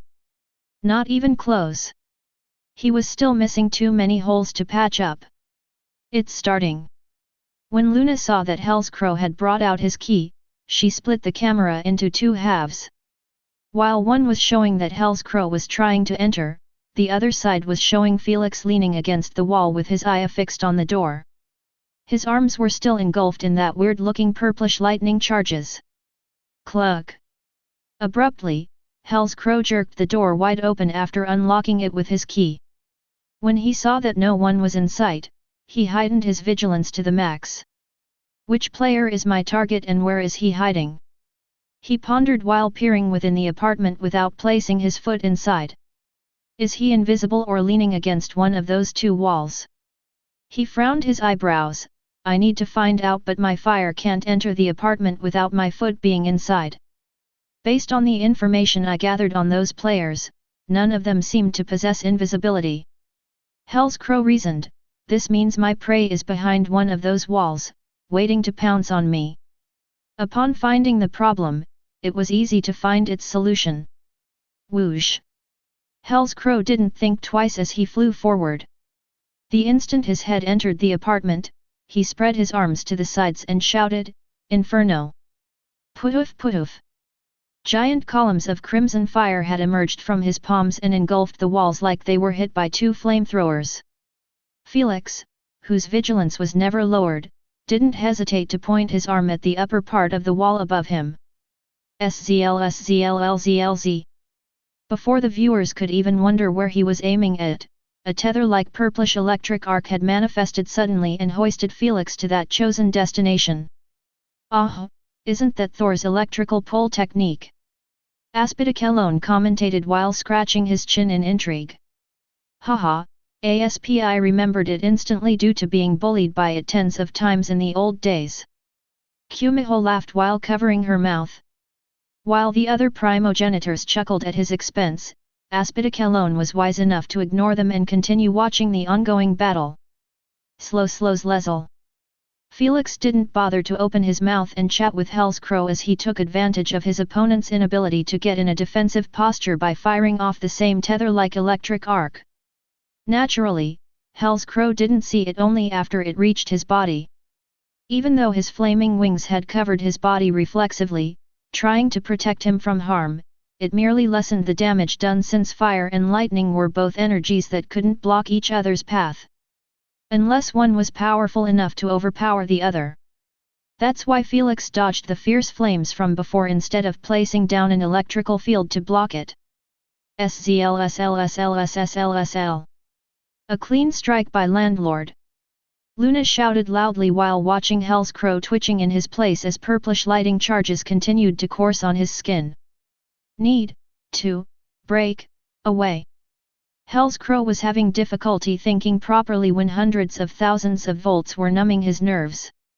However, before he could attempt to think of a way out of his paralyzed state, Felix made a pulling motion with his finger, causing the tether-like arc to drag Hell's Crow towards him. The lightning arc truly resembled some sort of a whip that refuses to let go of its target once it latches on it. It simply kept pulling Hell's Crow to the wall while at the same time paralyzing him. Thud. His body ended up getting slammed against the wall and refused to go upward. Felix didn't attempt to pull him any further. Instead, he did the opposite by pulling himself towards Hell's Crow. Upon sensing the incoming danger, Hell's Crow opened his bloodshot eyes with some difficulty and just let his flames go wild without any sophisticated control. Whoosh! That resulted in a sun getting created as crimson flames had emerged from every inch of his body and expanded upward. Shit! Phew! Felix dropped his attack and extended his hand in a different direction, hoisting himself away from the rising inferno. When he attached his feet to the wall, he squatted while eyeing the burning sun that seemed like it wouldn't get exhausted until eternity. Neither Hell's Crow nor the lighting arc could be seen anymore. The force he released was too much for my ability to handle, Felix thought after he lost connection with the lightning arc. Hell Crow managed to free himself after paying a large price. This short confrontation is clearly in favor of Landlord, Luna commentated. Sure enough, Hell Cow was fuming because he knew that he had lost at least 20% of his energy on his escape. I can't afford to get caught again. I am still in the second cycle yet I have only 61% to spare. Hell's Crow thought with a grim expression. He understood that to win the championship, energy should be treated like gold. Otherwise, he would end up reaching the final battle with less than 5% energy. Without a second delay, Crow's Hell had withdrawn his flames back to their original shape of armor. His flaming wings didn't flap to lift him off but started emitting blue flames at their ends like they were jets. That resulted in him getting propelled high above, almost touching the ceiling in less than 2 seconds. Meanwhile, Felix was still attached to the wall by the lightning arcs. Both of them didn't make a move as they were assessing each other's strength from the last confrontation. As expected, he wasn't a fool to join the promotion game without having something to back him up. Hell's Crow thought with a solemn expression, I don't know if he has other lightning abilities. The best thing I could do is keep my distance and bombard him with ranged attacks. Felix didn't know what Hell Crow was thinking but he could guess that he would try to suppress him from the sky. It was only a logical decision. Hence, he started planning ahead to break through that suppression and end this fight with a single strike. Chapter 496, Hell's Crow 2. Alas, Hell Crow didn't give him much time to think about it as he had created 2 basketball-sized fireballs and swung them at him abruptly. Phew, phew boom. Since the distance was still too far, Felix managed to easily evade them by jumping to the side and getting pulled back to the wall with his ability. Upon seeing how easily he dodged them, Hell's Crow decided to lower his height until he was 25 meters away from Felix. He didn't dare to step into the 20 meters range since he knew that Felix's lightning abilities would cross it in a heartbeat. Whoosh whoosh, boom boom. Too bad, the new range was still not optimal enough to deal with Felix due to his 3-dimensional maneuvers. He was able to pull himself to the ground then use the other hand to pull himself to another wall. Hell, he even dodged a speeding fireball that was predicting his landing spot by simply freezing midair. The way he did it was by using those tether-like arcs from both arms to pull himself in different directions at the same time. Fabulous movements by Landlord. He is truly bringing the most potential of his ability, though, what does it do exactly? Luna murmured the last part to herself. She wanted to explain the details of the ability but she hadn't seen it before. Upon seeing that the spectators were cheering loudly without care, she manifested a side hologram and typed in the search bar the known details of the ability. This search bar wasn't the one public for everyone but an advanced one specified for MCS and other higher-ranked members in the SG Alliance. Hence, the ability had been located within the data and Luna read it quickly. Then, she waited until Felix had utilized it to dodge another fireball to inform the spectators passionately, as long as Landlord is near an object, he will continue to pull himself by using the tether-like electric arc. That's because it can cling to objects through magnetic or electrostatic attraction and can be used to hoist oneself to destinations, or pull objects towards the user and turn them into shield or weapons. She ended her commentary with one final piece of info: he is quite unlucky though. If the room wasn't completely B.A.R.E, he could have the ability to wield objects and threw them at Hell's Crow. Who could blame them? The entire apartment was under the bombardment of Hell's Crow due to Felix's unpredictable movements. This resulted in explosions and lightning flashes occurring in every area, creating a mesmerizing but deadly scene. However, after a couple of more bombs, Hell's Crow had stopped throwing any more. He simply kept huffing while staring with an irked expression at Felix, who was glued to the wall like a spider. Upon noticing that he finally stopped, Felix cracked his neck while relaxing his tensed shoulders. His eyes never left his target though. Only 20 minutes are remaining in the night cycle. Felix thought calmly, he will definitely go full ham in the next round or the one after. He knows that he can't let me survive since he would get 30% debuff to his entire strength. That is going to be a deadly weakness in the next cycle. As Felix expected, Hell's Crow was indeed under immense pressure currently. He realized that Felix was a tough opponent who wouldn't get taken care of by such measly attacks. Get hold of yourself. Hell's Crow hardened his expression. If I don't get this over with as fast as possible, I would truly lose all hope to win the game. 30% in one ability, if he died, I will still have enough to struggle for the win. If not. Hell's Crow eyed Felix coldly. There can't be another failure to get myself promoted. When Felix zoomed on Hell Crow's face and saw that look, he knew that he meant business. It's coming. Felix tensed his soles, ready to move at any given moment. However, neither he nor did the spectators anticipate that Hell's Crow wasn't going to continue relying on his ranged attack. They guessed so from the fact that Hell's Crow body was fully set on crimson fire while it continued to spread further without losing form. Everyone could see that the form was resembling a behemoth flaming crow with wings, talons, and feathers made of flames. Crow's incarnation! Luna exclaimed in excitement, a complex technique to pull off as it requires to have high aptitude in internal manipulation so as external. Kill him, big bro! Shit! If only I had a higher purity, I could have pulled the same technique. You got this, Crow! Win it for the tribe! The Crow Halflings viewers, who weren't that gifted with the Phoenix's bloodline, could only watch the giant flaming crow with a fascinated look mixed with hidden envy. Just like humans, the primogenitor's descendants could be split into the gifted and ungifted since their birth. For humans, it was revolving around their affinity rating, but for the primogenitor's descendants, it depends on their bloodline's purity. Whether they had a higher concentration of their ancestral bloodline or not. Only those with higher concentration could possess limited manipulation since their birth. The others were somewhat like beasts, only inherit random abilities. That's why there were spectators and fans even within those races, since not everyone was born equal.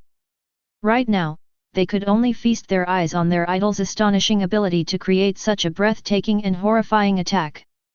The flaming crow flew in direction of Felix rapidly like a jet, causing sweat to form in his forehead due to the terrifying heat it kept releasing. Felix didn't have a single thought to remain in his position as he hastily hoisted himself to the ground and sprinted in the opposite direction. The room was indeed large, but it wasn't big enough for Felix to sprint forever. When Felix turned around and saw that the flaming crow was faster than him, he knew that his situation would be grim even if he relied on his electric pull to survive. I guess I won't be able to win this without wasting more energy than I thought. Felix smiled wryly for a split second before changing his expression to a solemn one. Due to the previous mistakes in his old games when he wasted too much energy and almost ended up killing himself, Felix had turned stingy in his energy consumption. Hence, he always thinks first if he could find a method that would take care of his fights without using his abilities that swallow most of his energy. Alas, Hell's Crow wasn't a no-name player for him to achieve such a feat. Whoosh boom boom. Sure enough, Hell's Crow knew what he was doing, as he didn't just chase down Felix but actually started spewing large fireballs from the crow's mouth at him. This broke Felix's thoughts as he was forced to focus on evading those deadly strikes. "The wall is too close," Luna exclaimed. "Is he going to get cornered at last?" Before her voice could register in the viewers' minds, Felix swung both of his electrifying arms at the ground in front of him. "Say Els lows lows lows." The purplish arcs were released akin to serpents and attached themselves 10 meters away from Felix. Then, whoosh! The viewers were left in shock after seeing that Felix had just launched himself towards the wall by utilizing those 2 arcs like a slingshot. The lighting arcs acted like the rubber while the ground acted like the handle. With the pulling force resulting from both those arcs, Felix had ended up reaching the wall in a split second. Without utilizing anything, Felix simply relied on his monstrous strength to bounce back from the wall and propel himself like a bullet towards the approaching behemoth Flaming Crow. "What the hell?" Hell's Crow managed to utter only this sentence before he was left in absolute horrification at the sight of Felix's body, growing to the same size as his crow's incarnation. Yet, this wasn't it, as Felix snapped both of his fingers while murmuring softly, "Electrical field X16. They say that time seems to slow down when we fear for our lives." At this instant, Hell's Crow enlarged pupil was showing him in slow motion how Felix's humongous body released tiny harmless sparks at the start before turning into a second white sun. "So bright," Hell's Crow thought while looking straight into the illuminated sun that was bright enough it overshadowed his crow's flames. Unbeknownst to him, that was the last thought he was ever going to have in his life, as the moment the time returned to its normal speed, he found himself blind, deaf, relaxed, and free. There was no pain, no agony, no last instinctual surviving thoughts, just completely free. Meanwhile, neither the viewers nor Luna managed to see a thing of the interaction as the bright light had turned the screen completely white. The only thing they managed to hear was a delayed loud irritating sizzling noise. SZLZLZLZL. Before they could understand what the actual F***CK was going on, the whitened screen had returned to normal, exposing Felix's well-toned muscles while in his giant form, and nothing else. Just him standing above a wide pitch-black patch on the floor while glancing indifferently at a bunch of flying ashes. Chapter 497, The True Horror and Potential of Size Manipulation. A deathly silence had descended in the stadium. The spectators from all over the universe could only look at their friends or family members with eyes wide open. Felix's body had already shrunk to his normal size, yet the viewers still weren't reacting. Their eyes could only reflexively follow his movements as he walked back to the unbroken armchair and sat on it. He crossed a leg above the other while wearing a new set of clothes and repeated his brand slogan with a smirky expression, "Landlord's clothes, only winners have the right to put them on." Just like a magic spell had been cast, the spectators had exploded into a hysterical uproar as each one was shouting louder than the other with flushed cheeks. Felix's fans were from the excited fanatical bunch who didn't bother to even think about the last confrontation. They simply brought out their drums, flags, and other gadgets, then began chanting on top of their voices. "Landlord! Landlord! Landlord! Landlord!" Meanwhile, the rest of the viewers didn't fanatically cheer for Felix but were asking each other or shouting their questions in the air, hoping that someone would clarify what in the seven hells had just happened. The most asked question was, where did Hell's Crow go? Naturally, most of them were his fans who never expected such an outcome. Some of them even fainted at the spot, scared shitless that their idol had perished without a single bone left behind. However, the others were more optimistic as they knew that it was impossible for Felix to cause such damage. He was just a human, right? Our idol must have used the surrender coupon. It's the only logical conclusion. You useless MC. Show us already what happened to our idol. We want to see the replay. Unbeknownst to those fans, Luna had broken off from her daze faster than the others and went straight to watch the replays to understand the situation better before commentary. She might be a fallen fairy and tiny, but she was extremely professional. What she saw, shocked her to the core. Dear Mother of Fairies, is he really a human or a new race in the body of a human? Luna gulped a mouthful while watching how Hell Crow's body had gotten disintegrated like dust by millions of lightning tongues arcs striking his entire being to the marrow. Useless MC. Show us the replay already. Upon hearing the ruckus again, Luna shook her head to regain her wits and swiped her finger at the big screen, replacing Felix's face with what the viewers wanted. The replay was naturally the edited version, allowing the viewers to understand what happened to Hell's Crow. While the viewers were left dumbfounded by the truth, Mananangal, Wendigo, and Saurus were currently in a discussion. This is good for us, he finally used size manipulation with another elemental ability. That should consume most of his energy since it didn't increase with his size. Saurus proclaimed. Mananangal and Wendigo nodded their heads in agreement. Just like the other primogenitors who were watching the game, they had done their research on Felix and knew about his size manipulation from his previous games. Two of them even had the same gift, making them understand fully its advantages and disadvantages. For the advantages, it was naturally increasing the size which correspondingly increases physical strength. But this was just the basic benefit. The real deal was the increase in force to the elemental abilities. It was only common sense that a fireball fired by a human wouldn't possess the same power as a fireball fired by a cosmic being with the size of a planet. Size matter in everything. Felix had just utilized his electrical field while growing x16 bigger. That was the same as using electrical field 16 times at once.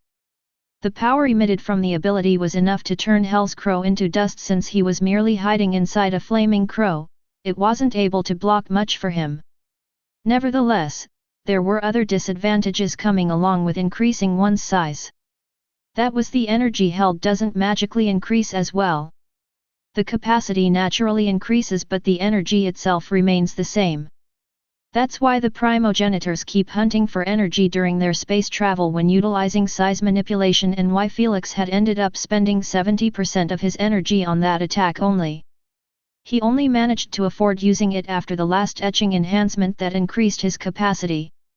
If he ended up facing against two more players before your champion, he wouldn't have enough energy to lift his arms. Wendigo said. I do hope so, I just have this weird feeling when I look at him. Mananangal said while eyeing Felix who was still chilling on the armchair, he seems genuinely too carefree like wasting such a large amount of energy wasn't going to affect him badly. You are just seeing things. Saurus shook his head and mentioned, even if Lady Sphinx had done something to his energy capacity, it would merely double it. That's barely enough to repeat the same attack twice. Wendigo continued.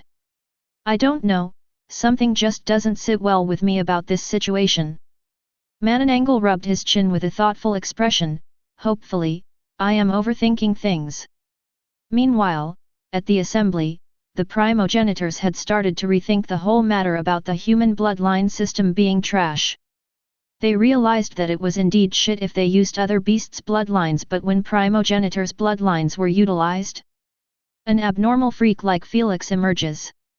Our descendants either inherit limited manipulation to make their own destiny or inherit some of our lowly abilities to live by.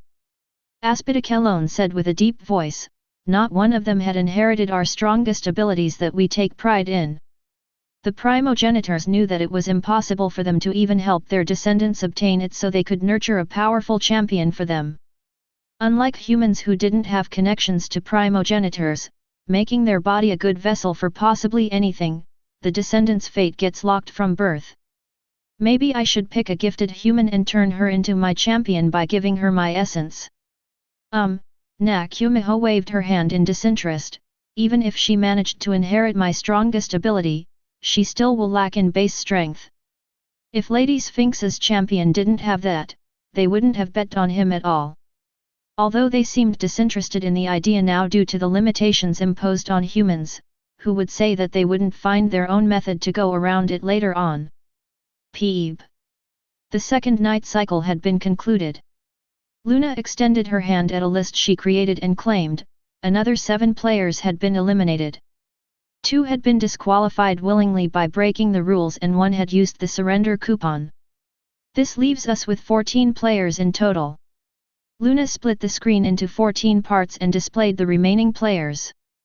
It looks like 4 players have gotten severely injured in the previous cycle. Luna said, they will probably disqualify themselves during the daylight cycle to not avoid getting hunted. This will leave us with only 10 players. As Luna said, the moment the shuffle ended and the cycle began again, those 4 players immediately disqualified themselves by attempting to hit other players. This left only 9 players roaming in the corridors.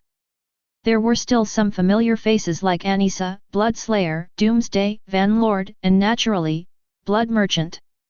Meanwhile, Felix was nowhere to be seen in the corridors. That's because he was chilling in his apartment, still sticking to his original plan. He didn't worry about the debuffs stacking on him since the moment he eliminated Hell's Crow, the first debuff had been removed. This devious kid is planning to make a joke out of your champion. Wendigo said to Mananangle, laughing a little. Upon seeing that Blood Merchant and Vanlord had started another round to search for Felix, Mananangle could only cover his eyes while sighing deeply. He could already envision Ramongandra's ear-pricking laughter in the assembly with the other primogenitors. But he knew that Blood Merchant shouldn't be blamed for this since the players weren't given information about who died and who lived. For the viewers, it was clear that 10 players were still in the game, but for the players, that number could either higher or lower. Hence, after spending 20 minutes covering all the floors, both Blood Merchant and Vanlord concluded that there was an 80% chance that Felix had been eliminated. Now what? Vanlord asked, should we drop it and just focus on the game? Blood Merchant thought about it for a second and nodded his head, that's the only thing we can do. I have already located my target, what's about you? Vanlord asked. Same. Alright, good luck. Vanlord said one last time before teleporting back to his apartment. This time, all 9 players had found their target but Felix. This high success rate was caused by a shortage of players and empty apartments while the time remained the same. In other words, the players had enough time to try and open all of the apartments in that 30 minutes window. To combat the players all turning as hunters without prey, the right of the hunt would be given to players who found their targets the fastest of the bunch. Since Felix had willingly chosen himself to be a prey, his hunter wasn't included in this rule. That's why Vanlord was currently standing before his apartment without a single clue about the horrors that await him inside. Vanlord vs Landlord. Luna rubbed her hands in excitement and said, who is going to emerge as the true lord in this game? Chapter 498, Vanlord. Meanwhile, in the newest shuffled apartment, Felix was hiding 10 meters above the door. He had no intentions of repeating the same mistake as last time by hiding on the door's sides. Though, this method had a shortcoming. That was the sizzling noise of lighting that it makes when attaching and detaching from the wall. Just like the previous times, he left a colorless poison in front of the door just in case a retard decided to enter without protection. Since the apartment in another dimension, he wouldn't hear the noise outside. Felix decided, hence, I need to strike the moment his foot touches the floor and hope it works. Creak. Felix stopped thinking and paid close attention to the door that had been pushed gently. When it stopped, Felix spotted a classy brown shoe land on the floor. Without an ounce of hesitation, Felix swung both of his arms at the door, sending from above those lighting arcs.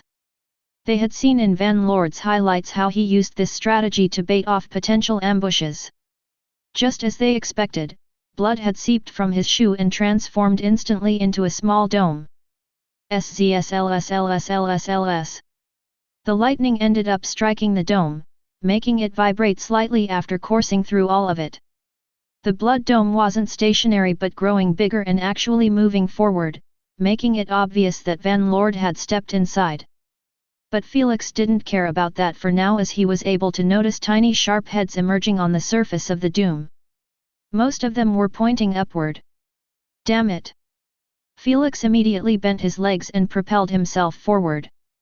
Good thing he did it quickly, as a split second later, the place he was at got bombarded by hundreds of pointy sharp bloodish daggers. Still mid-air, Felix threw another lightning arc at the wall again and pulled himself. When his feet touched the wall, he swiftly climbed to the glass ceiling and hung upside down. However, his focused eyes never left the blood dome.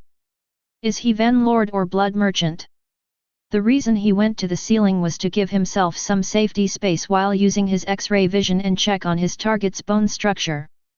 Felix knew that if one of them was smart and careful, they would definitely keep this sense of unknown about their identity even in fights to confuse their opponents. Yet, it turned out that his prediction was off the mark, as Van Lord had exposed himself by his own will. My. Van Lord lifted his head and started clapping his hands in a slow manner. Who would have thought that I will find you here after giving you a death sentence? Van Lord said with a dignified expression, not showing a single hint of shock even though his thoughts were in complete disarray. Vampires were trained since young to keep always a composed and elegant demeanor, since their other transformation wasn't so pretty, making them resemble savages. It was a way to counter the stereotype claims that vampires were bloodthirsty monsters, which they honestly were, but it didn't sound pleasing to hear others call them that. This lowly creature had been hiding all along. Van Lord scoffed in his mind. He probably didn't hunt down his first target and survived through the second round by not getting found out. Though, there is quite a small chance that he successfully hunted his first target. Yes, he must have received heavy wounds, making him stay in his apartment for the second cycle to heal himself up. He survived through it by not getting located. Or, Van Lord's mind was working so fast, he was coming up with a hypothesis after the other to understand the situation better. Not a single hypothesis had Felix winning both battles, since he firmly believes that was a preposterous idea. Who could blame him? He was still in the dark about Felix's newfound strength and poison manipulation. Whatever it is, currently he must have either low energy, hidden injury, or a stacked debuff. This situation is actually much better than I anticipated. I can force him to sign the slavery contract, then disqualify myself with him to take care of the bounty. Promotion games can come and go, but a fat 70 billion bounty is a one-time deal. Are you going to get down, or should I come to you? Van Lord smiled politely. Make me. Still hung upside down, Felix crossed his arms with a C.O.C.Ky smirk. He knew that Van Lord could fly quite easily to him, but he still didn't want to move as it was part of his plan. The moment he realized that his opponent wasn't blood merchant, he lost interest in wasting time with him. Human, let me teach you some manners. Van Lord eyed Felix coldly while bending his back down slightly. SSHSHS. The classy black suit had its back completely ripped open, exposing two newly grown dark and featherless wings, which resembled bats' ones. After they emerged, Van Lord's fangs got longer and started to protrude from his closed-shut mouth. Van Lord had decided to stop at a semi-transformation. Luna facepalmed. If only he knows what that abnormal freak is capable of, he wouldn't dare get closer to him without fully transforming. It allowed him to get looked down on by those players against their will due to their absolute confidence in their strength. Van Lord was slightly different, since he actually didn't go straight to Felix but created an armor out of the blood that protected his entire body. Even his wings had been coated with blood. Yet, this wasn't all. The blood on his body had been hardened, making him appear like a crystallized humanoid-shaped gem. Only the blood on his wings had remained the same. Whoosh whoosh. The wings might be lacking feathers, but their speed was still horrifyingly fast, helping Van Lord cross half the distance in less than a second. Poof! Felix didn't wait for Van Lord to reach him, as he had released a massive creamy white cloud around him while deactivating his electric pull. That resulted in him falling towards Van Lord while still hidden within the misty cloud. Fool! I can see your blood tissues from miles. Van Lord sneered while his vision was feeding him the exact shape of Felix made completely out of red lines. This was an inherent ability that all vampires obtain during birth. The only difference between the owners would be the range and its effectiveness from one to another. Blood Scythe. Van Lord didn't hesitate to manifest his main weapon, wanting to slice a huge chunk of flesh off Felix so it would be much easier to convince him to sign the slavery contract. Naturally, the bloodish scythe was fully crystallized, making it as hard as steel. Poof poof! Abruptly, two pitch-black bombs emerged from the white cloud and smacked Van Lord's C.H.E.S.T. Alas, they merely melted the surface of the armor before getting renewed again automatically. The only reason for this armor was to counter Felix's poison. Van Lord had done his homework and prepared well to face off against Felix and make sure to secure the bounty. Hence, when he saw that Felix's body was growing faster than his mind could process, he immediately tried to make a run for it. That's right.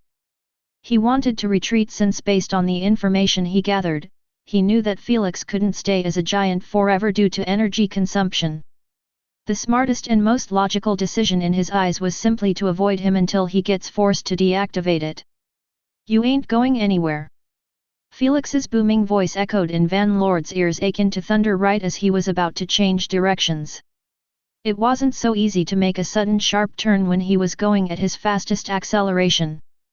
This was part of Felix's baiting strategy.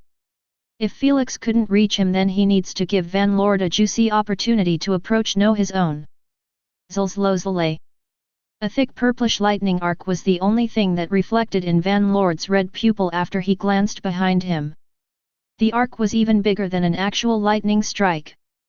Since there was barely even 10 meters before Felix and Van Lord in mid-air, the arc appeared as it had instantly chained itself to Van Lord on the screen. Zzzzzzzzzzzzz.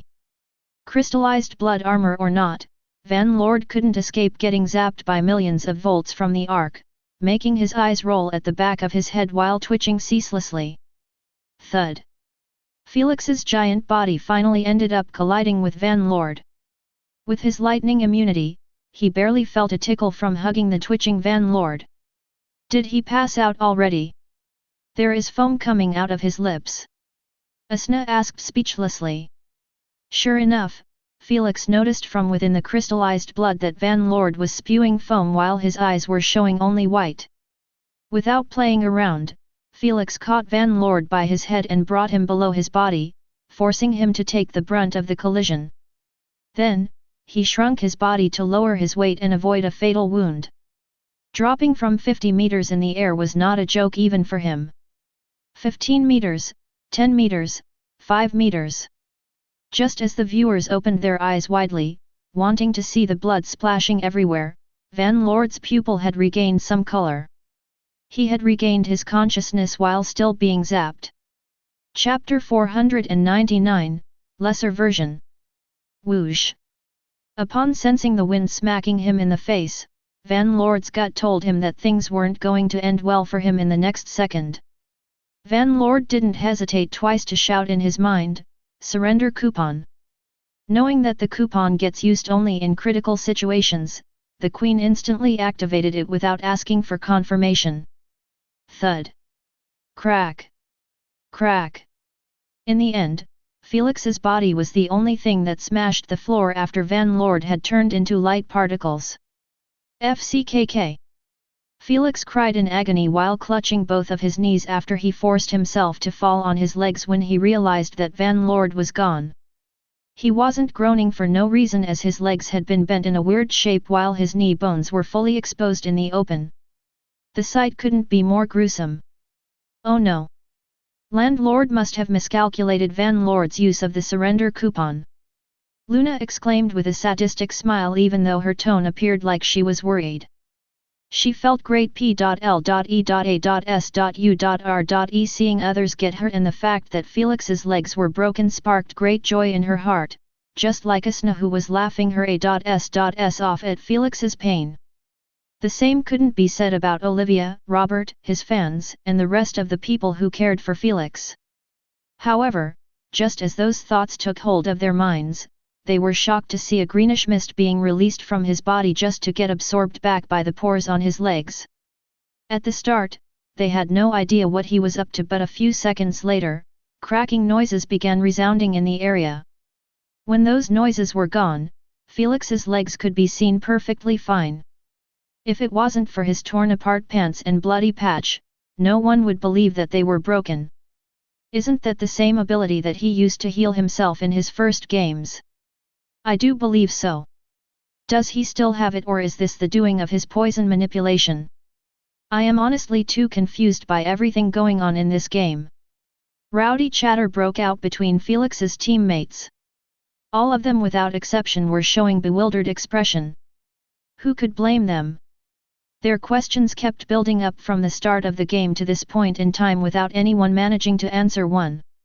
It's good that you have taught him how to heal himself before sending him in the games. Aspidicellone said, smiling. I didn't teach him, I merely gave him a hint. Ramongandra shook his head and said, the kid found the method on his own. Though, it is still just a lesser version of poison revitalization. Not bad. Aspidicellone praised.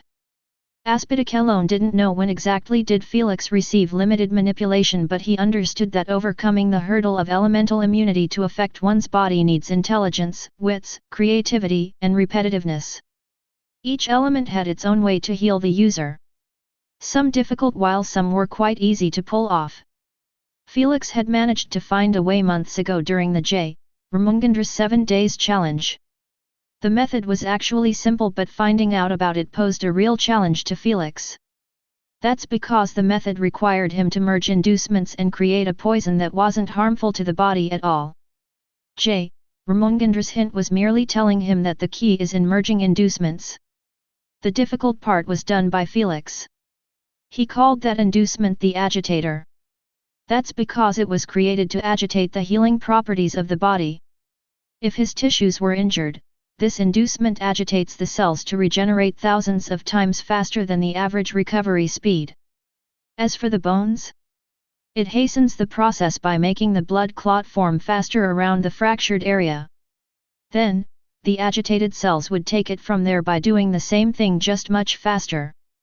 Hence, Felix wasn't actually using the same poison revitalization that he had before, since that one was capable of healing him based on the potency of the poison, which was the total opposite of the agitator inducement, since it was made from less potent inducements that were merged perfectly to counter each other's harmful effects. By doing so, Felix's poison immunity wouldn't kick in and block the agitator inducement, since there was absolutely no harm whatsoever. Although it's just a lesser version, it gets the job done. Lady Sphinx said casually while looking at Felix, who was massaging his legs. Damn, I really didn't expect him to be decisive enough to use the surrender coupon the moment he regained his consciousness. He was fully prepared to block those attempts by simply activating his electric field. But, it seemed like Van Lord wasn't that greedy to take such a ballsy move at survival when he had the option to just surrender and try again. If only his crystallized armor wasn't tough to crack and regenerating itself automatically, Felix would have busted his head mid-air and get it over with. Whatever, it's just a loss of 400 GP, speaking about points. Felix jumped on his feet after losing numbness on his legs. Then, he looked around him and spotted 2 golden keys. He quickly grabbed them and requested the Queen to liquefy them into points. 4,000 GP had been added to your account, Queen informed. Felix nodded his head in appreciation and went to sit on the armchair. After getting comfortable and relaxing his tensed shoulders, a wave of exhaustion had assaulted him out of nowhere. Oh, I spent almost all of my energy on this last attempt, Felix thought after feeling that his poison and lightning energy were completely wiped out. Only that 10% sand energy was left behind. Upon spotting his tiredness, Mananangal laughed. He must be out of energy now. I bet he doesn't have even 20% to support him. Well, Blood Merchant isn't doing any better, Saurus said while eyeing Blood Merchant, who seemed to be struggling in his battle against Anissa Life from the fisherman's race. It was quite unlucky for him to land against her, but I believe that he would take care of her while still having more than 40% in his tank to spare, Mananangal said. Don't forget there is still another battle to be held, then the last 1v1 that would decide who is the last keykeeper. Wendigo mentioned, since only 5 players are going to move to the next cycle, 1 player will have a free pass straight to the last cycle. I know. Mananangal tapped his finger on his elbow and said, the winner in the final battle will be the one who utilized his energy efficiently during the previous fights. The primogenitors in the assembly also felt this way. Only J. Ramongandra and Lady Sphinx were completely relaxed about the situation since they knew that Asna had already brought Felix to full energy again during their short conversation. Having little Asna in the games is truly an unfair advantage. J. Ramongandra said to Lady Sphinx telepathically while chuckling. He better takes advantage of it before little Asna drinks the soul-splitting potion 6 months later. Lady Sphinx said with a little smirk. The moment Lady Sphinx had made the deal with Asna to help her connect to the UVR, her clone never stopped trying to find ways to modify the potion's recipe. So far, there were major improvements. If this pace kept going, it wouldn't be far from her predicted timestamp. This entailed that Felix literally had only 3 more games before he completely loses out on utilizing Asna's help in the games. In a short while, the alarm went off in the apartment complex, informing the last remaining players that the night cycle had been concluded. Ouch, those are some heavy injuries they got there. Luna commented while showing the 5 remaining players on the screen. Only Felix and Blood Merchant weren't exhibiting any tiredness signs or had heavy injuries like the others. Hell, one of them had an entire limb and ear missing, adding to the heavy internal injuries. This was completely normal since all of those players weren't easy to slay as they would make sure to struggle to the last breath, making it impossible for their opponents to emerge safely. Felix's battles were on a completely different equation. The moment those 3 players see that Blood Merchant and Landlord are still healthy, they will most likely give up on the promotion. Luna predicted. Chapter 500, The Ragnar, K-Bringer is back.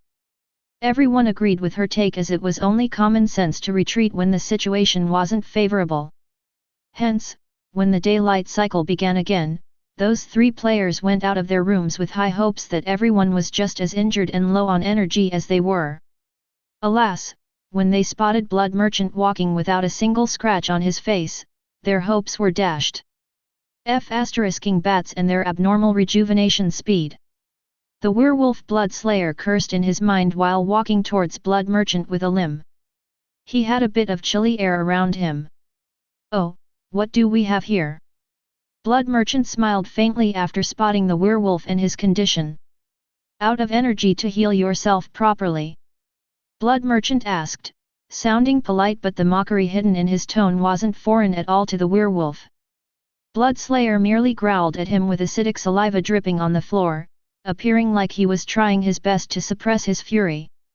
He already decided to disqualify himself but he did want to take full advantage of the opportunity to harm Blood Merchant. Hence, the reason he continued walking towards him. I have dealt with those piss-drinking dogs all my life to not notice the menace in his eyes. Blood Merchant instantly recognized that he would most likely get attacked after they cross paths. Hence, he crystallized the blood veil on him, turning it into a protective armor instantly. Upon seeing so, Blood Slayer glared at him but didn't carry on with his plan. He simply walked right beside him and said with a suppressed tone, "You better watch your back in those 30 minutes. Hey, trying to stress me out?" Blood Merchant sneered in his mind. He recognized that Blood Slayer was definitely going to strike him in those 30 minutes. Just not when. Though, he wasn't worried at all since he could easily spot him beforehand due to his inherited vision. As long as Blood Slayer was in the same corridor as him, it was impossible to ambush him. Still no sight of Landlord or Vanlord. Blood Merchant sighed, "I guess they both officially eliminated, whatever, I only need to deal with the last few players if there was any and secure my spot in the UISG. While thinking of the glory he would be receiving after joining the Real Champions Games, Blood Merchant couldn't help but break his composure and show a genuinely delighted smile. He was trained since young for those games, his entire existence and life revolve around them.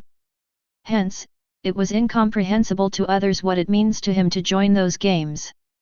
If only he knew that his place in Manananggal's heart was less than dirt itself, as he could be disposed of immediately after losing a single champion's game.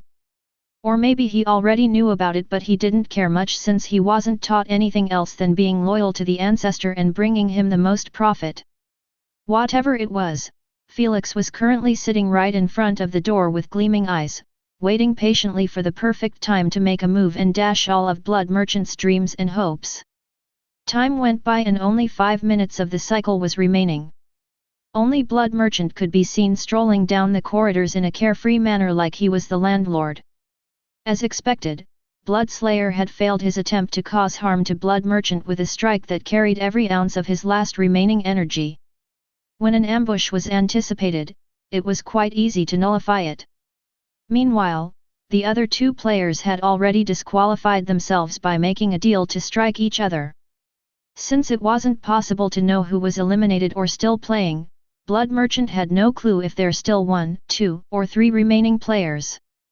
Hence, why he was still trying to find out his target's apartment. Is landlord not going to make a move again? Luna asked in bewilderment. Seriously, what's up with him? Why is he refusing to be in an advantageous position? Everyone was confused by Felix's unorthodox plan of remaining in his apartment in every cycle, except for the primogenitors. Haha, the balls on this kid to actually try and humiliate Manananggal's champion like this. The Erebus laughed, appearing like a spooky shadow laughing deviously behind his owner's back.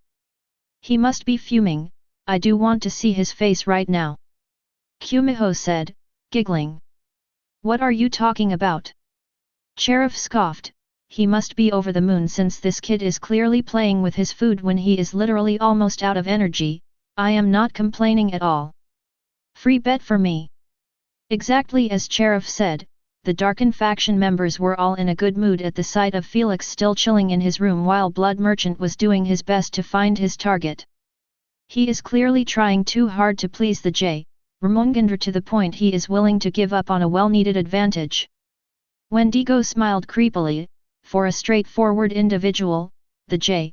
Ramongandra must be pissed seeing his champion's behavior.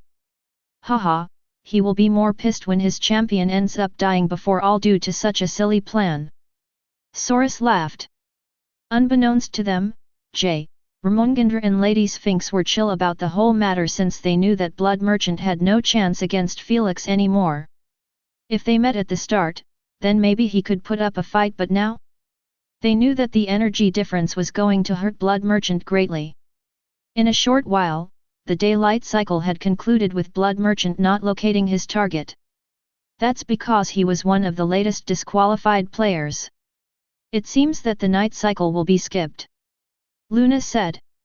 Naturally, the Queen will not let the viewers spend 30 minutes of their lives watching two dudes chilling in their apartments. Hence, the moment the night cycle began, the Queen had informed both Felix and Blood Merchant, this night cycle will be skipped over. Since only 2 players are remaining, the next daylight cycle will have only 15 minutes and the apartment's numbers will be only 50. The player to find his target's apartment the fastest will automatically activate the night cycle. While Luna was repeating the same message to the viewers, Blood Merchant and Felix had different reactions to the announcement. Only one player left.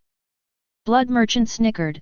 Since I didn't see him in the corridors, he must have remained in the apartment. This is good for me. He is currently debuffed and probably even injured since he decided to hide in such an important cycle. I guess it's a free win after all. Blood Merchant said, smiling. Meanwhile, Felix's thought process was completely different. Is he Blood Merchant or another player? There is a high chance that Blood Merchant was the last surviving player. Felix mused, whatever, if it was him I will carry on with my plan. If not? Asna asked. Cough, I will still use it. Felix smirked faintly, because why not? It will give some face to the elder. Hee, true. Asna laughed while covering her mouth. Peep. The moment the alarm went off, Felix hoisted himself with a lightning arc on the wall above the door. This time, he climbed to the ceiling and remained absolutely still and quiet while zooming in on the doorknob. Yet again. Landlord has picked to play defensively, just why? He is going to have 20% debuff to his strongest suit if he didn't leave his apartment. Meanwhile, Blood Merchant will have an additional 10% buff to his strength for finding him. Luna's bafflement was shared by everyone. Only his loyal fans didn't express any other emotions than excitement and support, as they knew that Felix never does things without a reason. It happened so many times, they would fool to doubt his decisions. As they expected, the viewers were all shocked to find out that Felix had begun to spew greenish poison from his palms, manifesting a realistic giant serpent-like head. It had violet eyes, a wide-open jaw with creamy white teeth, a red tongue, greenish scales lined perfectly and symmetrically. Everything was made out of poisonous mist. Is that who I think it is? Weirded out and a bit amused, Aspidicelone murmured while glancing at J.